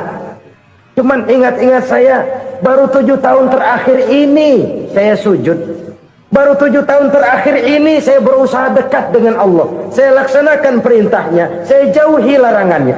7 tahun inilah rasanya yang ada nilainya di hadapan Allah. Yang 63 tahun matong, kelabu, kelem umur gue. Habis untuk maksiat, untuk munkarat. Maka ketika ditanya tadi, umur saya 7 tahun itu. Oh begitu Pak. Oh iya. Lalu anak Pak, anak Bapak kan 8. Kenapa bilang cuma 1? Nah, kalau jumlah hitungannya memang anak saya 8. Tapi dari 8 orang ini rasanya cuma 1 nih yang bakal jadi buah hati, belahan jantung, pelanjut cerita, penerus sejarah, bakal jadi anak soleh yang akan mendoakan saya. Cuma 1 rasanya anak saya ini yang bakal jadi buah hati saya, besar-besaran saya, yang akan mendoakan di kubur saya, yang akan mendoakan di akhirat saya. Yang 7 orang mana? Masya Allah, yang 1 tenggeng, yang 1 nyekek botol mulu, yang 1 nggak karu-karuan. Makanya saya bilang 1 anak saya yang akan bisa mendoakan saya. Oh begitu Pak. Iya. Nah harta Pak, harta Bapak kan triliunan, pabrik Bapak di mana-mana, uang Bapak hampir di tiap bank-bank besar. Kenapa bilang cuma 7 juta? Betul kau nak. Harta saya kalau jumlahnya memang miliaran, triliunan mungkin, tapi yang saya ingat baru 7 juta tuh yang saya belanjakan di jalan Allah. Saya nyumbang masjid, saya santuni yatim piatu, saya bantu pembangunan pesantren, saya bantu pembangunan rumah sakit Islam. Itu yang akan saya bawa pulang ke akhirat, yang 7 juta itu. Yang triliunan itu nanti akan diperebutkan oleh anak-anak saya sebagai waris saya. Jadi harta saya 7 juta itu yang bakal nemenin saya di akhirat, yang akan saya bawa pulang jadi teman saya. Saudara-saudara kaum muslimin, jangan-jangan orang tua itu adalah kita-kita ini. Jangan-jangan kita-kita ini adalah orang tua itu. Jangan-jangan itu potret dari diri kita masing-masing. Dari sekian umur yang diberikan Allah, berapa tahun yang ada nilainya di hadapan Allah? Dari sekian anak-anak yang merupakan amanah, berapa yang akan mendoakan kita sebagai orang tuanya menjadi anak soleh? Dari sekian banyak harta yang diberikan Allah, berapa yang akan kita bawa pulang menghadapnya nanti, yang kita belanjakan di jalan Allah? Ini sebuah potret kehidupan. Karena itu kita kembali kepada la haula wa la quwwata illa billah. Kita wajib berusaha, kita wajib berikhtiar. Selebihnya segala daya dan kekuatan hanya milik Allah saja semata-mata. Satu kesadaran batin dari setiap pribadi muslim. Setelah ia berusaha dan berikhtiar, ia menyerahkannya kepada Allah Subhanahu wa ta'ala. Jadi satu sisi ini merupakan wiridan ucapan yang mengandung pahala, pada sisi lain ini merupakan sikap batin dari seorang muslim di dalam ia menghadapi realitas kehidupan ini. Saudara-saudara kaum muslimin rahimakumullah, kalau ini kita jadikan satu basis kehidupan, maka ini akan menyelamatkan manusia dari kemungkinan tergelincir menjadi orang yang lupa diri dan lupa darat. Sebab itu Imamul Ghazali berpesan, jadidis safinah fa innal bahra amiq wa khuziz zad fa inna safara ba'id wa khaffifil hamla fa innal hamla sadid. Perbarui selalu kapalmu karena lautan sangat dalam. Bawa bekal yang banyak karena perjalanan ini sangat jauh. Ringankan beban karena kebanyakan beban akan menyakitkan.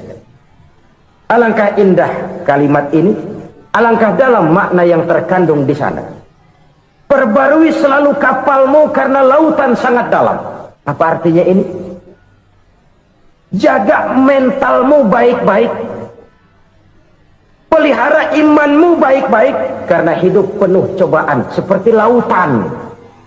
Kita kalau berlayar di lautan kan kadang-kadang tenang, angin bertiup sepoi-sepoi basah. Jika malam datang, bintang gemintang bertabur menghias cakrawala, rembulan memantulkan sinarnya dengan indah. Dalam keadaan begitu berlayar enak, tapi lain saat ombak menggunung, halilintar menyambar, angin topan bertiup.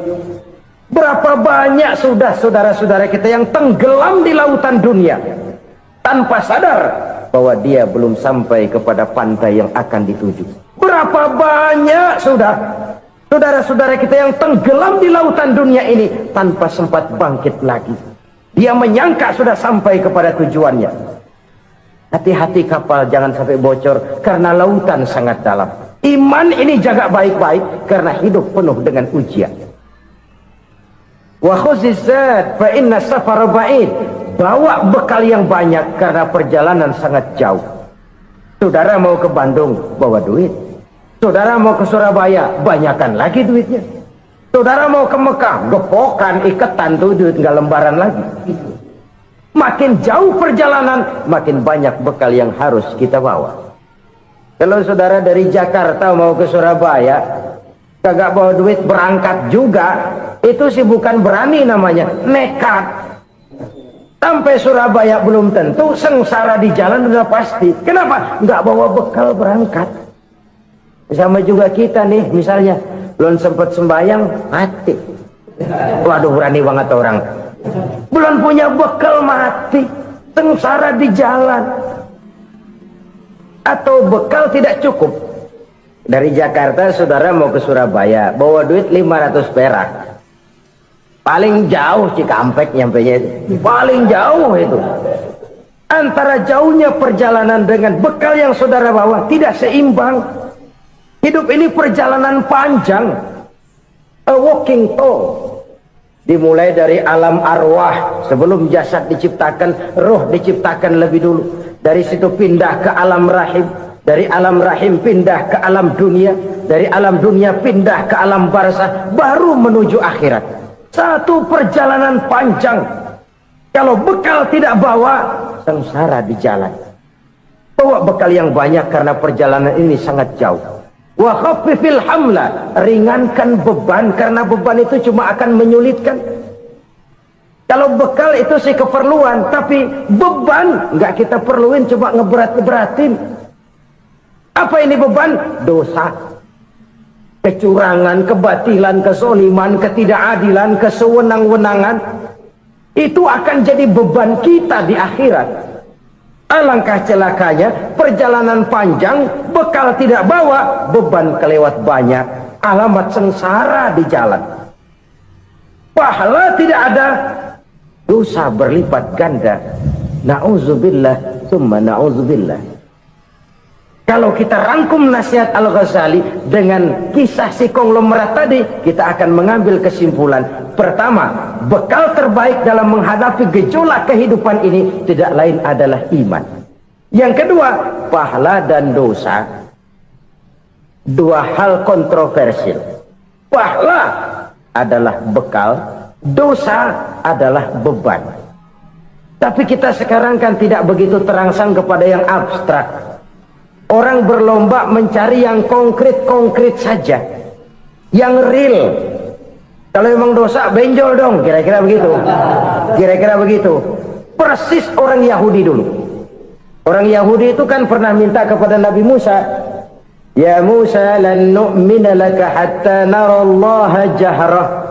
Musa, kami nggak bakal mau beriman kepada Allah kalau belum kami lihat Allah ada nongkrong di depan kami. Kalau memang Tuhan ada, taruh dong di depan kami. Mau yang konkret-konkret saja. Kalau memang dosa, benjol dong. Kalau memang pahala, berasa dong. Orang terangsang kepada yang real, yang konkret-konkret saja. Karena itu, untuk mengejar dosa, orang mau bayar. Tapi untuk mengejar pahala, walaupun tidak bayar, orang segan. Ini yang dikatakan oleh Nabi, kamu mengharapkan ke surga, tapi kamu berat melaksanakan sesuatu yang bisa membawa kamu ke surga. Kamu ingin jauh dari neraka, tapi tiap saat kamu lakukan perbuatan-perbuatan yang justru menjerumuskan kamu ke neraka. Idda'aitum an-najata minan nar wa ramaitum fiha anfusakum. Kamu ingin selamat dari neraka, tapi kamu lemparkan diri kamu ke neraka. Kamu ingin masuk surga, tapi berat sekali kamu melakukan perbuatan-perbuatan yang bisa menyampaikan kamu di surga. Saudara-saudara kaum muslimin rahimakumullah. Jadi hal keempat yang merupakan perbendaharaan surga adalah la haula wa la quwwata illa billah. Satu sisi ini merupakan ucapan yang memperberat timbangan akhirat. Pada sisi lain ini merupakan sikap hidup seorang muslim. Kesadaran batin yang sangat dalam bahwa tidak ada daya dan kekuatan kecuali Allah. Dan itu kita simbolkan pada saat memulai pekerjaan dengan Bismillah, dengan menyebut nama Allah. Satu kesadaran moral, saya hanya bisa melakukan ini karena diberikan daya dan kekuatan oleh Allah. Lahirlah sikap tawadu, rendah hati, tidak melonjak menjadi angkuh dan sombong. Saudara-saudara, sampai sini dulu jumpa kita kali ini. Semoga 4 perbendaharaan surga ini dapat kita lakukan, yang kelak akan merupakan bekal kita di kemudian hari nanti. Amin ya rabbal alamin. Terima kasih atas segala perhatian, mohon maaf atas segala kekurangan. Usikum wa iyaya bitaqwallah. Wassalamu alaikum warahmatullahi wabarakatuh.